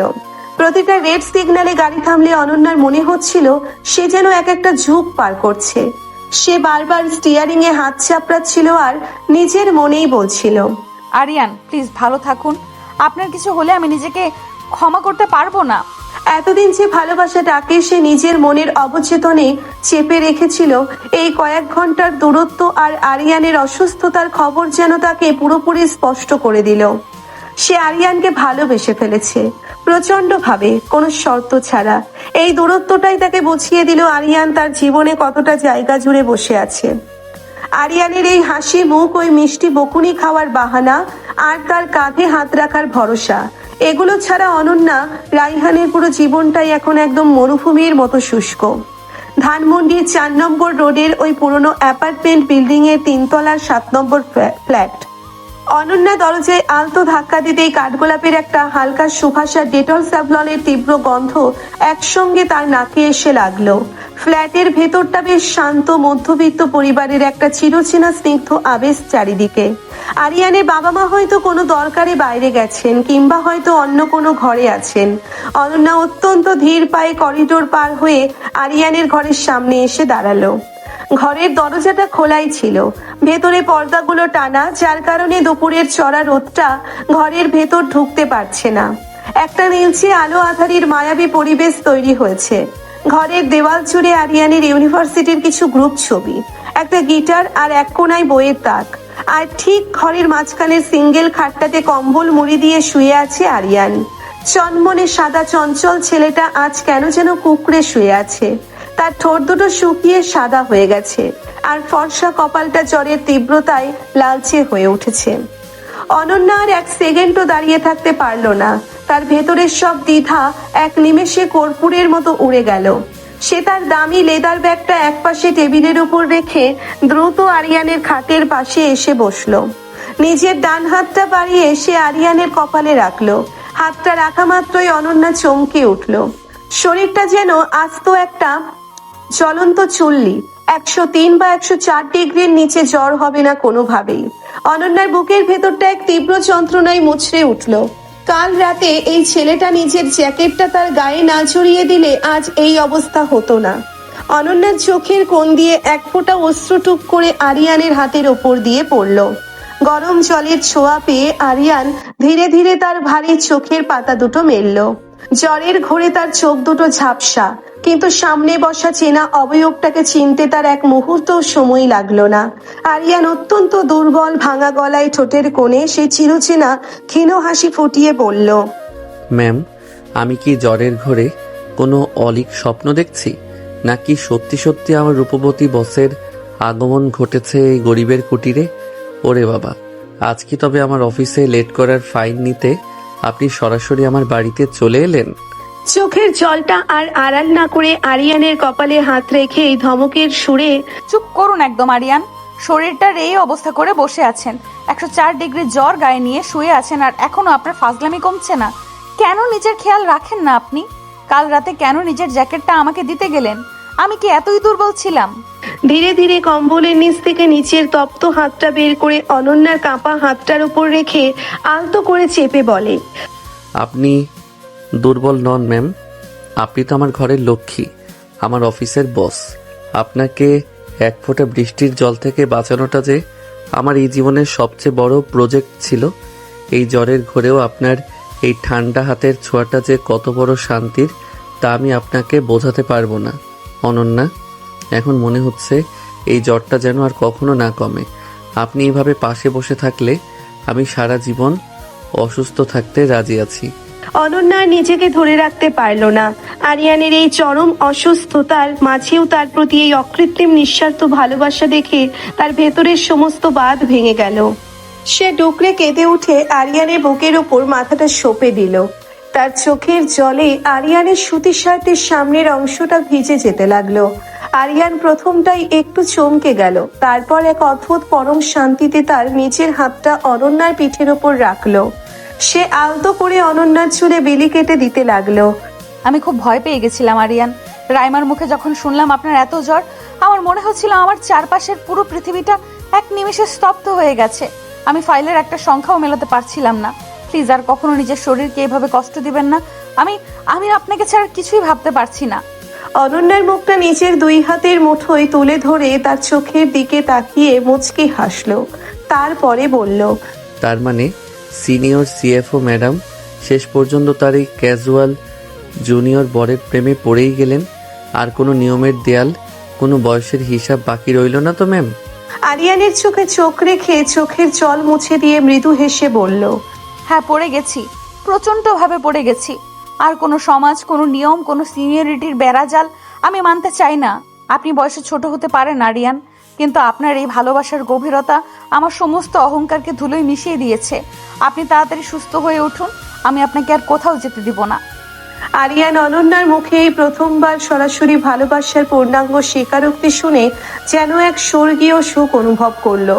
তার শরীরের ভেতরের জ্বরের তীব্রতাটা যেন এক নিমেষে এক ঠান্ডা মায়াবী পরশে মিলিয়ে যেতে লাগলো। অনন্যা সোজা হয়ে উঠে বসলো এবং নিজের শাড়ির আঁচলটা ঠিক করে নিল। সে পাশের টেবিলে দেখলো একটা কাচের বাটিতে জল আর একটা পরিষ্কার সুতি কাপড়ের টুকরো রাখা আছে। হয়তো আরিয়ানের মা এটা রেখে একটু বাইরে গেছেন। প্রায় 1 ঘন্টা ধরে জলপট্টি দেওয়ার পর আরিয়ানের শরীরের তাপমাত্রা অনেকটাই নেমে এলো। তার কপালটা এখন অনেকখানি ঠান্ডা। ঠিক এই সময়ে ঘরের দরজার সামনে এসে দাঁড়ালেন আরিয়ানের মা, রেহানা বেগম। তার হাতে একটা ধোয়া ওঠা চিকেন স্যুপের বাটি। অনন্যাকে আরিয়ানের এত কাছাকাছি বসে সেবা করতে দেখে তিনি দরজার গোড়াতেই থমকে দাঁড়ালেন। অনন্যা চট করে খাট থেকে উঠে দাঁড়িয়ে একটু লজ্জাবনত মুখে একপাশে দাঁড়ালো। আরে তুমি অনন্যা না, আরিয়ানের অফিসের বস? আরিয়ান তো তোমার কথা প্রায় বাসায় বলে। তা তুমি এই কাজের সময়ে অফিসে না থেকে আমার ছেলের এই ভাঙা ঘরে? একটু ইতস্তত করে বিনয়ের সাথে বলে, জি কাকিমা, আমি অনন্যা। আসলে অফিসে আরিয়ানের কলিগ সাজিদের কাছ থেকে শুনলাম ওর খুব জ্বর, তাই জাস্ট একটু দেখতে এলাম। অফিসের কিছু জরুরি ফাইলও বাকি ছিল তো। আরিয়ান শার্ট থেকে একটু ভর দিয়ে উঠে বসে মাকে থামিয়ে দিয়ে বলে, মা, ওনার কথা বিশ্বাস করো না। উনি অফিসের কোনো ফাইলের জন্য আসেননি। উনি এসেছেন ওনার এই জুনিয়র বরের তদারকি করতে। দেখো, ওনার হাতের জলপট্টি খেয়ে আমার জ্বর কেমন এক দৌড়ে পালিয়ে গেছে। রেহানা বেগম আরিয়ানের কথার অন্তর্নিহিত অর্থটা বেশ বুঝতে পারলেন। তিনি অনন্যার মুখের দিকে তাকালেন। অনন্যার চোখে আরিয়ানের জন্য যে গভীর উদ্বেগ আর মায়া লুকিয়েছিল তা একজন মায়ের চোখ এড়াতে পারল না। তিনি স্যুপের বাটিটা অনন্যার হাতে বাড়িয়ে দিলেন। মা অনন্যা, আমি একটু পাশের ফ্ল্যাটে যাচ্ছি, একটা জরুরি দরকারে। আরিয়ানের বাবাও ব্যাংকে গেছেন। তুমি যদি একটু কষ্ট করে এই বাদর ছেলেটাকে স্যুপটা খাইয়ে দিতে পারো খুব ভালো হতো। ও তো আমার হাতের কোনো ওষুধ বা খাবার খেতেই চায় না। আপনি একদম চিন্তা করবেন না কাকিমা, আমি ওকে পুরোটা খাইয়ে দিব, আপনি আসুন। রেহানা বেগম ঘর থেকে বের হয়ে যেতেই অনন্যা স্যুপের বাটিটা নিয়ে আবার আরিয়ানের পাশে বসলো। সে চামচ দিয়ে স্যুপটা একটু ফু দিয়ে ঠান্ডা করে আরিয়ানের মুখের সামনে ধরলো। আরিয়ান মুখটা সরিয়ে নিয়ে একটু আদুরে গলায় বলল, এইভাবে খাবো না। আগে বলুন, আজ থেকে অফিস আমার লেট হলে আর স্যালারি কাটা যাবে না, তবেই খাবো। চোখ রাঙিয়ে চামচটা আরিয়ানের মুখের আরো কাছে এনে, আরিয়ান, বেশি ফাজলামো করলে স্যুপটা আপনার মাথায় ঢেলে দেব। তাড়াতাড়ি মুখ খুলুন বলছি। জ্বর কমছে না বলে বেশি ডানা গজিয়েছে না? জ্বর কমছে বলে বেশি ডানা গজিয়েছে, তাই না? অফিসে আমি আপনার বসই থাকবো, কিন্তু এই ঘরে আমি আপনার কে সেটা তো আজ বলেই দিলাম। এখন লক্ষ্মী ছেলের মতো খেয়ে নিন। আরিয়ান আর কোনো আপত্তি না করে অনন্যার হাত থেকে চামচ করে পুরো স্যুপটা খেয়ে নিল। স্যুপ খাওয়া শেষ হলে অনন্যা টিস্যু দিয়ে আরিয়ানের ঠোঁটের কোণটা আলতো করে মুছে দিল। আরিয়ান অনন্যার হাতটা আবার নিজের হাতের মুঠোয় নিল। থ্যাংক ইউ অনন্যা, আমার এই একঘেয়ে অসুস্থ দিনটাকে জীবনের সবচেয়ে রোমান্টিক দিন বানিয়ে দেওয়ার জন্য। আরিয়ানের কপালে নিজের ঠোঁটের একটা আলতো ভালোবাসার ছোঁয়া দিয়ে নিচু স্বরে বলে, আপনাকেও থ্যাংক ইউ আরিয়ান, আমার এই নিয়মের খাঁচায় বন্দি জীবনটাতে কফির কাপে বসন্তের হাওয়া বইয়ে দেওয়ার জন্য। এখন চুপচাপ ঘুমিয়ে পড়ুন, আমি আপনার ঘুম না আসা পর্যন্ত এখানেই বসে আছি। আরিয়ান অনন্যার হাতটা নিজের বুকের ওপর চেপে ধরে ধীরে ধীরে চোখ বুঝলো। তার মুখে এখন এক পরম তৃপ্তির হাসি। আর অনন্যা আরিয়ানের শান্ত মুখের দিকে তাকিয়ে মনে মনে এক নতুন ভবিষ্যতের স্বপ্ন বুনতে শুরু করলো, যেখানে সমাজ বা বয়সের কোনো দেওয়াল তাদের এই পবিত্র ভালোবাসাকে আর আলাদা করতে পারবে না। অনন্যা আরিয়ানের অসুস্থতার দিনে তার বাসায় গিয়ে যেভাবে নিজের মনের সব আগল খুলে দিয়েছিল, সেই খবর কোনোভাবে আরিয়ানের মা এবং অনন্যার মায়ের কান পর্যন্ত পৌঁছে গেছে। দুই পরিবারের মধ্যেই এখন এক অলিখিত ঝড় শুরু হয়েছে। সোফিয়া বেগম আজ সরাসরি মেয়ের অফিসে চলে এসেছেন এই চরম ধৃষ্টতার জবাব চাইতে। অনন্যা, তুই কি আসলেই পাগল হয়ে গেছিস, নাকি তোর বুদ্ধিশুদ্ধি সব লোপ পেয়েছে? তুই একটা নামকরা কোম্পানির এত বড় অফিসার, তোর বয়স এখন 29 বছর, আর তুই প্রেম করছিস কার সাথে? তোর অফিসের একটা সাধারণ জুনিয়র কর্মচারীর সাথে, যে বয়সে তোর চেয়ে পুরো 5 বছরের ছোট। সমাজ যখন এই কথা শুনবে, তোর আত্মীয় স্বজনরা যখন জানবে, তখন আমার মুখ দেখানোর জায়গা থাকবে কোথায়? তুই একবারও ভেবেছিস? মা প্লিজ, অফিসে এসে এত জোরে কথা বলো না, বাইরের স্টাফরা শুনলে প্রবলেম হবে। আর সমাজ কি বলবে সেটা ভেবে ভেবে আমি আমার জীবনের সেরা বছরগুলো একাকিত্বের খাঁচায় বন্দি করে কাটিয়ে দিয়েছি। এত বছর তো আমি সবার কথা, তোমার কথা ভেবেই চলেছি, নিজের জীবনের সুখের কথা কখনো ভাবিনি। আরিয়ান বয়সে ছোট হতে পারে মা, কিন্তু ও আমাকে হাসতে শিখিয়েছে, ও আমাকে বাঁচতে শিখিয়েছে। ও বয়সে ছোট হতে পারে, কিন্তু ওর মনটা এ সমাজের তথাকথিত ম্যাচিউরড পুরুষদের চেয়ে অনেক বেশি পবিত্র আর দায়িত্বশীল। দায়িত্বশীল একটা 24 বছরের ছেলে, যার নিজের ক্যারিয়ারের কোনো স্থায়িত্ব নেই, যে তোর টিমের আন্ডারে কাজ করে, সে নেবে তোর দায়িত্ব? লোকে বলবে তুই একটা ছোট ছেলেকে নিজের ফাঁদে ফেলেছিস। এই কলঙ্ক আমি বেঁচে থাকতে আমার পরিবারের লাগতে দেব না অনন্যা। তোকে এই পাগলামি এখনই বন্ধ করতে হবে। মাসিমা প্লিজ একটু শান্ত হন। অনন্যা কিন্তু কোনো ভুল সিদ্ধান্ত নেয়নি। আজকালকার যুগে বয়স কোনো ব্যাপার না। আরিয়ান ছেলে হিসেবে কত ভালো তা আপনি নিজেই সেদিন ওদের বাসায় গিয়ে দেখেছেন। ও অনন্যাকে কত সম্মান করে, কতটা ভালোবাসে, সেটা আমরা অফিসের সবাই রোজ দেখি। ও অনন্যাকে সারা জীবন খুব সুখে রাখবে মাসিমা, বিশ্বাস করুন। তুই ওর বান্ধবী, তুই তো ওর পক্ষ নিবি রাইমা, কিন্তু একটা কথা মনে রাখিস, সংসার শুধু ওই মিষ্টি মিষ্টি প্রেম দিয়ে চলে না। অফিসের লোকজন যখন পেছনে হাততালি দিবে, নানান নোংরা কথা বলবে, তখন এই অফিসের চেয়ারে বসে অনন্যা রহমান সিএফগিরি করতে পারবে তো? ঠিক সেই মুহূর্তে কেবিনের ভারী কাঠের দরজাটা ঠেলে ভেতরে প্রবেশ করলো আরিয়ান আহমেদ। তার পরনে আজ একদম সাধারণ একটা হালকা রঙের ফর্মাল শার্ট, কিন্তু তার চোখ দুটোতে আজ কোনো ভয় বা দ্বিধার লেশমাত্র নেই। সে গত কয়েকদিনের জ্বর থেকে সদ্য সুস্থ হয়ে আজই অফিসে জয়েন করেছে। কেবিনের বাইরের করিডোর থেকে সোফিয়া বেগমের চড়া গলা শুনে সে আর নিজেকে দূরে সরিয়ে রাখতে পারেনি। আরিয়ানের হঠাৎ এই প্রবেশে সোফিয়া বেগম আরো রেগে গেলেন এবং অনন্যা কিছুটা ঘাবড়ে গেল, কিন্তু আরিয়ান অত্যন্ত শান্ত পায়ে এগিয়ে এসে সরাসরি সোফিয়া বেগমের সামনে গিয়ে দাঁড়ালো। তারপর এক মুহূর্তও দেরি না করে সে নিচু হয়ে সোফিয়া বেগমের পা ছুঁয়ে সালাম করলো। আরিয়ানের এই আকস্মিক আচরণে সোফিয়া বেগম কিছুটা থতমত খেয়ে গেলেন। তার রাগী মুখটা এক সেকেন্ডের জন্য স্তব্ধ হলো। দুই হাত জোর করে সোফিয়া বেগমের চোখের দিকে তাকিয়ে অত্যন্ত বিনীত কিন্তু স্পষ্ট ও দৃঢ় কণ্ঠে বলল, কাকিমা, আমি জানি আজ আমি অফিসের সব নিয়ম ভেঙে এই কেবিনে ঢুকেছি। জুনিয়র হয়ে সিনিয়রের পার্সোনাল ম্যাটারে কথা বলাটা অন্যায়, কিন্তু আজ এখানে আমার জীবনের সবচেয়ে বড় সত্যিটার বিচার হচ্ছে, তাই আমি আর বাইরে দাঁড়িয়ে থাকতে পারলাম না। কাকিমা, আপনি অনন্যার উপর রাগ করছেন কেন? যা শাস্তি দেওয়ার আমাকে দিন। আমি আপনার মেয়েকে ভালোবেসেছি, এটা কোনো অপরাধ নয় কাকিমা। সোফিয়া বেগম মুখটা অন্যদিকে ঘুরিয়ে নিয়ে গলার জোর কিছুটা কমিয়ে, তুই ছেলে হিসেবে ভালো আরিয়ান, আমি সেদিন তোকে দেখে খুব খুশি হয়েছিলাম, কিন্তু তোদের এই সম্পর্কটা অসম্ভব। তুই অনন্যার চেয়ে 5 বছরের ছোট। তুই পদের দিক থেকেও ওর নিচে।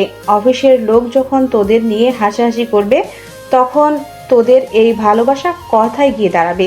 তুই কি সমাজকে বুড়ো আঙ্গুল দেখাতে পারবি? আরিয়ান এক ধাপ এগিয়ে এসে অনন্যার দিকে একবার তাকিয়ে যার চোখ দিয়ে তখন জল গড়িয়ে পড়ছে।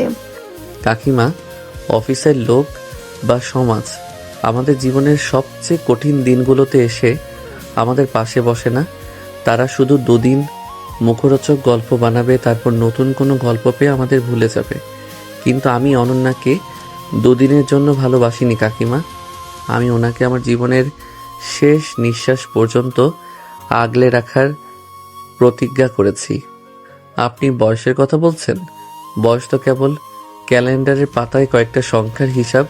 আমি ওনার চোখে কখনো জল আসতে দেব না। কাকিমা, আমাকে একটা সুযোগ দিয়ে দেখুন। আমি এই জুনিয়র পদ থেকে একদিন ঠিকই ওনার যোগ্য হয়ে ওনার পাশে দাঁড়াবো। অনন্যা আরিয়ানের এই অকুত ভয় এবং আত্মবিশ্বাসী বক্তব্য শুনে নিজের চোখের জল আর ধরে রাখতে পারল না। সোফিয়া বেগম আরিয়ানের চোখের দিকে তাকিয়ে রইলেন। সেই চোখে কোনো ধূর্ততা ছিল না, কোনো অহংকার ছিল না, ছিল কেবল এক সমুদ্র পরিমাণ সত্যতা, ছিল কেবল এক সমুদ্র পরিমাণ সততা, জেনুইন ভালোবাসার, অনন্যাকে রক্ষা করার এক অলঙ্ঘনীয় জেদ। তিনি একটা দীর্ঘশ্বাস ফেললেন। তার নিজের মনটাও যেন আরিয়ানের এই অকৃত্রিম সাহসের সামনে কিছুটা নরম হয়ে গেল। সোফিয়া বেগম আরিয়ানের দিকে তাকিয়ে একটু হালকা কণ্ঠে বলে, তোর এই জেদ আর আত্মবিশ্বাসের সামনে আমি একজন মা হিসেবে হেরে গেলাম আরিয়ান। কিন্তু মনে রাখিস বাবা, সমাজ বড্ড নিষ্ঠুর। তোদের এই পথটা কিন্তু মসৃণ হবে না। তোদের পদে পদে লোকে কথা শোনাবে। অনন্যার যেন কোনো দিন কোনো কষ্ট না হয়। ও যেন তোর এই সিদ্ধান্তের জন্য কখনো আফসোস না করে। মা, বিশ্বাস করো, আমি কখনো আফসোস করব না। আরিয়ান আমাকে পূর্ণতা দিয়েছে। থ্যাংক ইউ মা, আমাদের বোঝার জন্য। ইয়েস, ফাইনালি আমাদের সিএফও ম্যাডামের কঠোর খোলসটা ভাঙলো। মাসিমা, আপনি একদম পারফেক্ট ডিসিশন নিয়েছেন। আরিয়ান তো আমাদের অফিসের অফিসিয়াল জামাই আজ থেকে। আপনি একদম নিশ্চিন্ত থাকুন কাকিমা। এবার তাহলে আমি অনন্যা ম্যামকে একটা রিকোয়েস্ট করতে পারি? আবার কি রিকোয়েস্ট আরিয়ান? ম্যাম, এই পারিবারিক ঝড়ের চক্করে আজকে কিন্তু লাঞ্চ আওয়ার পার হয়ে গেছে। সিনিয়রিটির নিয়ম অনুযায়ী বসের উচিত তার জুনিয়র হবু বরকে আজ একটা গ্র্যান্ড লাঞ্চ করানো। কি বলেন কাকিমা? সোফিয়া বেগম আরিয়ানের এই চিরচেনা চটপটে আর হাসি খুশি ভাব দেখে আর নিজের হাসি চেপে রাখতে পারলেন না। তিনি হেসে ফেললেন। অনন্যাও আরিয়ানের দিকে তাকিয়ে মনে মনে বলল, আরিয়ান, আপনি কখনো শুধরবেন না? কিন্তু এই না শুধরানো জুনিয়র ছেলেটাই যে আজ থেকে তার জীবনের অফিসিয়াল বর হতে চলেছে, সেই আনন্দে অনন্যার বুকটা এক পরম পূর্ণতায় ভরে উঠল। সমাজের যে বিশাল দেওয়ালটা এতক্ষণ তাদের আলাদা করে রেখেছিল, আরিয়ানের এক বুক ভালোবাসা আর সততা যেন সেই দেওয়ালটাকে এক নিমেষেই এক টুকরো কাগজের মতো উড়িয়ে দিল। আজ অনন্যা আর আরিয়ানের বিয়ে সন্ধ্যা 7টা। সেই কাঙ্ক্ষিত মুহূর্ত কাজে বিয়ে পড়াচ্ছে। আরিয়ানকে কবুল বলতে বললে এক নিঃশ্বাসে তিনি বরগর করে বলে দিল। তারপর অনন্যার পালা। অনন্যা ধীরে সুস্থে কবুল বলে দিল। কিছু সময় পর বিদায়ও হয়ে গেল। অনন্যা বসে আছে বিছানায় ঘোমটা দিয়ে। কিছুক্ষণ পর ঘরে ঢুকলো আরিয়ান। এসেই সোজা চলে গেল তার সিনিয়র সিএফও ম্যাডামের কাছে। ঘোমটাটা কি তুলতে পারি ম্যাম? আরিয়ান, আপনিও না? ঘোমটা তুলে একাধারে তাকিয়ে থাকলো কিছুক্ষণ, তারপর বলল, মাশাআল্লাহ, আলহামদুলিল্লাহ, আমার ঘরে সাক্ষাৎ পরি নেমে এসেছে। অনন্যা লজ্জায় মাথা নিচু করে বলে উঠল, আরিয়ান, আপনিও না? সকালের এক চিলতে মিষ্টি রোদ এসে পড়েছে রান্নাঘরের জানালার থাই গ্লাসে। ঠিক তখনই কোনো জুতো বা স্যান্ডেলের আওয়াজ ছাড়াই অত্যন্ত নিঃশব্দে রান্নাঘরে প্রবেশ করলো আরিয়ান। পরনে তার একটা ঢিলেঢালা ধূসর ট্রাউজার আর সাদা টি শার্ট। ঘুম থেকে সদ্য ওঠা আরিয়ানের চুলগুলো এলোমেলো হয়ে কপালে এসে পড়েছে। সে দরজায় দাঁড়িয়ে কয়েক মুহূর্ত মুগ্ধ চোখে তার নতুন বউকে দেখল। অনন্যা যখন চায়ের পাতা ছাঁকনিতে ঢালতে যাবে, ঠিক তখনই পেছন থেকে দুজোড়া শক্ত হাত এসে অনন্যার কোমর জড়িয়ে ধরল। আরিয়ান তার মুখটা অনন্যার ভেজা ঘাড়ের ওপর আলতো করে চেপে ধরল। ও গড, আরিয়ান, কি করছেন? ছাড়ুন বলছি। একদম সকাল সকালে ফাজলামি শুরু করবেন না। হাতে গরম চা আছে, পড়ে গেলে পুড়ে যাবে তো। Good morning my beautiful wife. আজ থেকে এই সংসারের সমস্ত অফিসিয়াল বাজেট আর ফিনান্সিয়াল মিনিস্টার কিন্তু আপনি। আর মিনিস্টারকে সকাল সকাল একটু ট্যাক্স দেওয়া তো সাধারণ নাগরিক হিসেবে আমার ডিউটি, তাই না? চায়ের সসপেনটা ওভেন থেকে নামিয়ে একপাশে রেখে অনন্যা আরিয়ানের হাতের বাঁধন আলগা করে ঘুরে দাঁড়ালো। সে আরিয়ানের দুই গালে নিজের দুহাত দিয়ে আলতো চাপ দিয়ে চোখ রাঙালো। আর আপনি হলেন আমার এই ঘরের চিরস্থায়ী জুনিয়র অ্যাসিস্ট্যান্ট। মনে থাকে যেন, বড় সাহেব প্রমোশন পেয়ে বড় হয়েছেন বলে ভাববেন না অফিসে সিনিয়রিটি এখানে খাটাবেন না। যান, চট করে ফ্রেশ হয়ে আসুন, চা রেডি হয়ে গেছে। সিএফও বসের হাতের স্পেশাল এলাচি চা, স্বাদটা একদম প্রিমিয়াম কোয়ালিটির। আচ্ছা ম্যাম, একটা কথা জিজ্ঞেস করার ছিল। কি কথা? আজ তো বিয়ের পর আমাদের প্রথম অফিস, তো আজ যদি অফিসে আমাদের একটু লেট হয় তাহলে কি সিনিয়রিটি নিয়ম অনুযায়ী আমাদের স্যালারি কাটা যাবে, নাকি বরের জন্য বিশেষ কোনো ক্যাজুয়াল লিভের ব্যবস্থা আছে? অফিসে আমি আপনার চিফ অফিসার, অফিসের বস, কিন্তু বাড়িতে আপনি আমার একমাত্র বর, তাই বাড়িতে লেট করার কোনো ফাইন নেই। তবে হ্যাঁ, আর আধ ঘন্টার মধ্যে যদি আপনি রেডি না হন তবে অফিসে কিন্তু আমি টাইমের ব্যাপারে কোনো খাতির করব না। So hurry up. ফ্রেশ হয়ে আরিয়ান যখন ডাইনিং টেবিলে এসে বসলো ততক্ষণে অনন্যা প্লেটে গরম পরোটা আর ডিম ভাজি সাজিয়ে ফেলেছে। সোফিয়া বেগম ডাইনিং চেয়ারে বসে আরিয়ানের জন্য অপেক্ষা করছিলেন। আরিয়ান টেবিলে এসেই প্রথমে সোফিয়া বেগমের পাশে গিয়ে দাঁড়ালো। গুড মর্নিং কাকিমা। ও সরি, গুড মর্নিং মা। আজ আপনার বাতের ব্যথার ওষুধটা খেয়েছেন তো? হ্যাঁ বাবা, খেয়েছিস? তুই বস, খেলে। অনন্যা আজ সকাল সকাল উঠে সব নিজের হাতে রেডি করেছে। ও তো আগে কখনো এত সকালে রান্নাঘরে ঢুকতো না।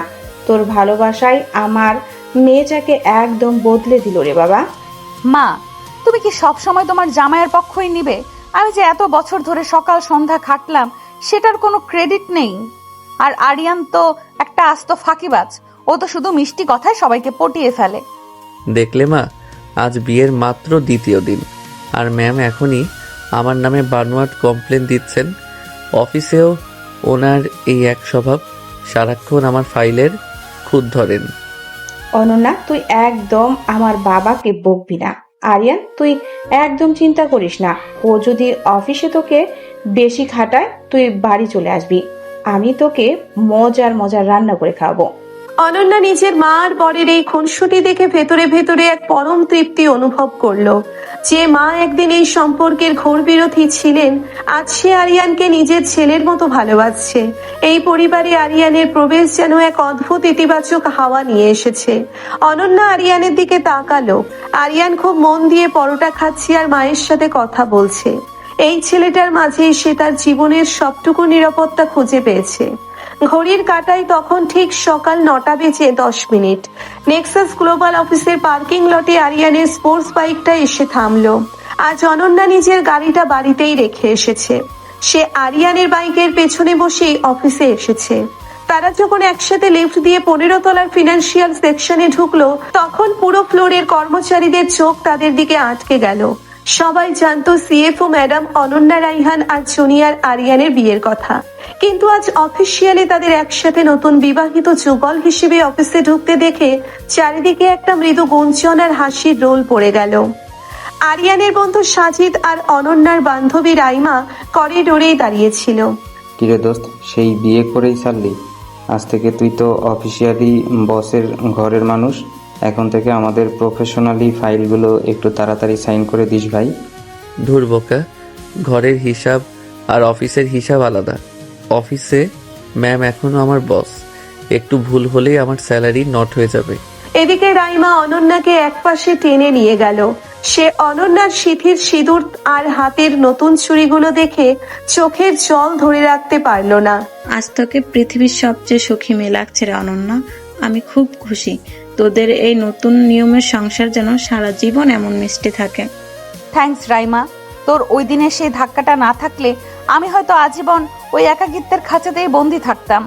ঠিক তখনই অনন্যা নিজের সিএফও কেবিনের দিকে এগিয়ে গেল, কিন্তু কেবিনের দরজার সামনে গিয়ে সে হঠাৎ ঘুরে দাঁড়ালো এবং পুরো ফ্লোরের উদ্দেশ্যে একটু গম্ভীর প্রফেশনাল গলায় বলল, এভরিওয়ান অ্যাটেনশন প্লিজ। আমাদের ব্যক্তিগত জীবন যাই হোক না কেন, অফিসের নিয়মের কোনো বদল আসবে না। মিস্টার আরিয়ান আহমেদ, আপনার আজকের অডিট রিপোর্ট কিন্তু লাঞ্চের আগেই আমার টেবিলে চাই। 1 মিনিটও যেন লেট না হয়। ইয়েস ম্যাম, বসের হুকুম শিরোধার্য। লাঞ্চের আগেই নিখুঁত রিপোর্ট আপনার টেবিলে পৌঁছে যাবে। পুরো অফিসের সবাই হো হো করে হেসে উঠল। অনন্যাও নিজের কেবিনে ঢুকে দরজাটা বন্ধ করে হাসলো। সে তার লেদার চেয়ারটাই বসলো। টেবিলের উপর রাখা ফাইলের সংখ্যাগুলো আজ আর তাকে ক্লান্ত করছে না, বরং প্রতিটি সংখ্যার আড়ালে সে এখন এক সুন্দর ভবিষ্যতের স্বপ্ন দেখতে পাচ্ছে। অফিসের করা নিয়ম আর বাড়ির রোমান্টিক অনিয়ম, এই দুয়ের চমৎকার ভারসাম্য নিয়ে শুরু হলো তাদের নতুন নিয়মের সংসার। কিন্তু আজ সেই ফিনান্সিয়াল সেকশনের সর্বোচ্চ কেবিনটির নেমপ্লেটটা বদলে গেছে। সেখানে এখন চলচল করছে Ananya Raihan Ahmed, chief executive officer, CEO. হ্যাঁ, নিজের অসামান্য যোগ্যতা, কঠোর পরিশ্রম আর সততা দিয়ে অনন্যা আজ কোম্পানির সর্বোচ্চ পদে আসীন হয়েছে। ঘড়ির কাঁটায় তখন ঠিক সকাল 9:05। অনন্যা তার আলিশান সিইও কেবিনে বসে ল্যাপটপের স্ক্রিনে চোখ রাখছিল। তার পরনে একটা অফ হোয়াইট রঙের ফর্মাল শাড়ি, চুলগুলো পরিপাটি করে খোপা করা, চোখে সেই চেনা রিমলেস চশমা। তবে আজকের অনন্যার চেহারায় সেই কয়েক বছর আগের মতো কোনো কৃত্রিম কঠোরতা বা একাকিত্বের বিষণ্ণতা নেই, বরং সেখানে আজ এক অদ্ভুত আত্মবিশ্বাস, মাতৃত্বের স্নিগ্ধতা আর মানসিক শান্তির আভা খেলা করছে। ঠিক তখনই কেবিনের ভারী কাঠের দরজায় খুব চেনা ছান্দিক দুটো টোকা পড়ল। অনন্যা চশমাটা নাকের ডগায় নামিয়ে দরজার দিকে তাকালো। দরজাটা সামান্য ফাঁক করে ভেতরে পা রাখলো আরিয়ান আহমেদ। সে আজ আর কোনো সাধারণ ডেটা এন্ট্রি অপারেটর বা জুনিয়র এক্সিকিউটিভ নয়। নিজের যোগ্যতায় প্রমোশন পেয়ে সে এখন এই কোম্পানিরই ফিনান্সিয়াল অ্যাকাউন্টস ম্যানেজার। এখন অনন্যার কেবিনের সামনে Aryan. May I come in ma'am? Aryan, আপনার রিপোর্টিং টাইম কখন? আজকে সিইওর কেবিনে ঢুকতে আপনার ঠিক 5 মিনিট লেট। এই ক্যাজুয়াল অ্যাটিটিউড কি আপনার ম্যানেজার পদে যাওয়ার পরেও শুধরাবে না? আরিয়ান ফাইলগুলো আর কফির মগটা অনন্যার রাজকীয় টেবিলের ওপর রাখলো। তারপর টেবিলের ওপর 2 হাত ভর দিয়ে একটু ঝুঁকে এলো অনন্যার খুব কাছাকাছি। তার শরীর থেকে ভেসে আসছে সেই চেনা ব্লুডি ক্যানেল পারফিউমের সুবাস, যা অনন্যাকে আজও এক নিমেষে অবশ করে দেয়। ম্যাম, আজ কিন্তু রাস্তায় কোনো বিড়াল ছানা আটকে ছিল না। আজ সকাল সকাল আমাদের সেই 4 বছরের ছোট্ট মিনি অনন্যা, আমাদের মেয়ে আনভি, জাস্ট জুতোটা পরতে পারছিল না। ও জেদ ধরে বসেছিল, বাবা জুতো না পরালে ও প্লে স্কুলে যাবেই না। তো সেই ছোট্ট ম্যামের অর্ডার পালন করতে গিয়েই আজ এই জুনিয়র বরের 5 মিনিট লেট হলো। আর তাছাড়া কোম্পানি নিয়মের তোয়াক্কা না করে আপনার এই সিইও কেবিনে 5 মিনিট দেরিতে ঢোকার আর আপনার এই মিষ্টি বকুনের খাওয়ার আনন্দটাই আলাদা। ম্যাম, বাহানা বন্ধ করুন আরিয়ান সাহেব। এটা কোনো চ্যারিটি অর্গানাইজেশন নয়, এটা একটা ইন্টারন্যাশনাল কর্পোরেট অফিস। আপনার এই জুনিয়র সুলভ কথাবার্তা আর ডিসিপ্লিনের অভাব আমার টিমে অন্তত চলবে না। আমি টাইম ম্যানেজমেন্ট নিয়ে কোনো আপোষ করি না, মনে নেই? ম্যাম, রাগলে আপনাকে আজও ঠিক আগের মতোই নিখুঁত আর অসম্ভব সুন্দর দেখায়। আপনি যদি রোজ সকালে এভাবে কলার ঠিক করে দিয়ে বকেন, আমি সারা জীবন এই সিও কেবিনে 5 মিনিট লেট করে ঢুকতে রাজি আছি। অনন্যা আর নিজের ভেতরের হাসিটা চেপে রাখতে পারল না। সে খিলখিল করে হেসে উঠল আর আরিয়ানের বুকে নিজের মাথাটা এলিয়ে দিল। আরিয়ানও তাকে এক পরম নিশ্চিন্ত আশ্রয়ে নিজের শক্ত 2 হাতে জড়িয়ে ধরল। কাচের ওপারে অফিসের বাকি কর্মচারীরা হয়তো তাদের সিইও আর ফিনান্স ম্যানেজারকে দেখছিল, কিন্তু আজ তাদের চোখে কোনো নোংরা গসিপ বা উপহাস নেই। আছে কেবল এক সমুদ্র পরিমাণ শ্রদ্ধা আর ভালোবাসা। তারা সবাই জানে এই দুটি মানুষ কিভাবে সমস্ত সামাজিক বাধা, বয়স আর পদের অহংকারকে চূর্ণ করে এক আদর্শ ভালোবাসার উদাহরণ তৈরি করেছে। আপনি কখনো শুধরাবেন না আরিয়ান। আমার এই বড্ড বেশি গোছানো, নিরস আর নিয়মের খাঁচায় বন্দি জীবনে আপনি যে কত বড় একটা আশীর্বাদ হয়ে এসেছিলেন তা আমি প্রতিটা মুহূর্তে অনুভব করি। আপনি আমার জীবনের সবচেয়ে সুন্দর, রঙিন আর এলোমেলো অধ্যায়। আর আপনি আমার জীবনের সেই একমাত্র সিনিয়র ম্যাডাম, যাকে ছাড়া এই জুনিয়র বরের পুরো জীবনটাই হিসাবহীন, ব্যালেন্স শিট ছাড়া এক শূন্য খাতা। আমি তো শুধু আপনার ওই গোছানো জীবনে একটুখানি প্রেমের অনিয়ম এনে দিতে চেয়েছিলাম। অনন্যা আরিয়ানের বুক থেকে মাথা তুলে টেবিলের ওপর রাখা ক্যারামেল কফির মগটা হাতে নিল। সে কফিতে একটা চুমুক দিয়ে জানালার বাইরে তাকালো। রাজপথের গাড়িগুলো বৃষ্টির জলে ভিজে ধীর গতিতে চলছে। সোডিয়াম লাইটের খুঁটিগুলো এখনো দাঁড়িয়ে আছে। সেখানে একদিন আরিয়ানের বাইকের পেছনে বসে সে সমস্ত ভয়কে জয় করতে শিখেছিল। আজ তাদের বিয়ের বেশ কয়েকটা বছর পার হয়ে গেছে। শুরুর দিনগুলোতে সমাজ, আত্মীয় স্বজন আর অফিসের কিছু মানুষের বাঁকা চাউনি তাদের সহ্য করতে হয়েছিল ঠিকই, কিন্তু আরিয়ানের সততা, অটুট দায়িত্ববোধ আর অনন্যার প্রতি তার নিঃস্বার্থ ভালোবাসার সামনে সেই সব সমালোচনার দেওয়াল কাচের ঘরের মতো ভেঙে পড়েছে। আজ অনন্যার মা সোফিয়া বেগমও আরিয়ানকে নিজের ছেলের চেয়েও বেশি ভালোবাসেন।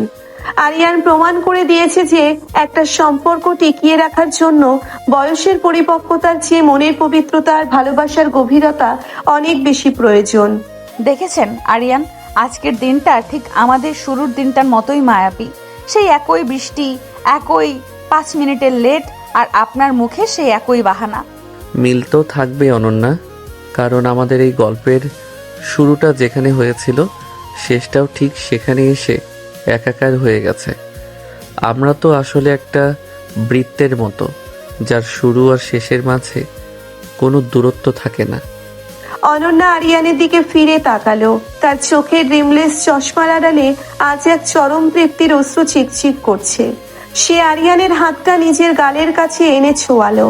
যে জুনিয়র ছেলেটা একদিন কফির কাপে বসন্তের হাওয়া নিয়ে তার কেবিনে ঢুকেছিল, সে আজ তার পুরো জীবনটাকে এক চিরস্থায়ী বসন্তে রূপান্তর করে দিয়েছে। বাইরে তখন বৃষ্টির বেগ আরো বাড়ছে। প্রকৃতির বুকে নেমে এসেছে এক শান্ত স্নিগ্ধ সুভাষ। আর সেই শীততাপ নিয়ন্ত্রিত কর্পোরেট কেবিনের ভেতরে সমস্ত নিয়ম আর অনিয়মের সীমানা পেরিয়ে সমাজ আর বয়সের বেড়াজাল ছিন্ন করে দুটি হৃদয় এক চিরন্তন সত্যে আবদ্ধ হয়ে রইল। সিনিয়র ম্যাডাম আজ আর তার জুনিয়র রোমান্টিক বরের বুকে খুঁজে পেয়েছে জীবনের শ্রেষ্ঠতম পূর্ণতা, যার কোনো ডেটা এন্ট্রি হয় না, যার কোনো স্যালারি কাটা যায় না, যা কেবল মন থেকে অনুভব করতে হয়।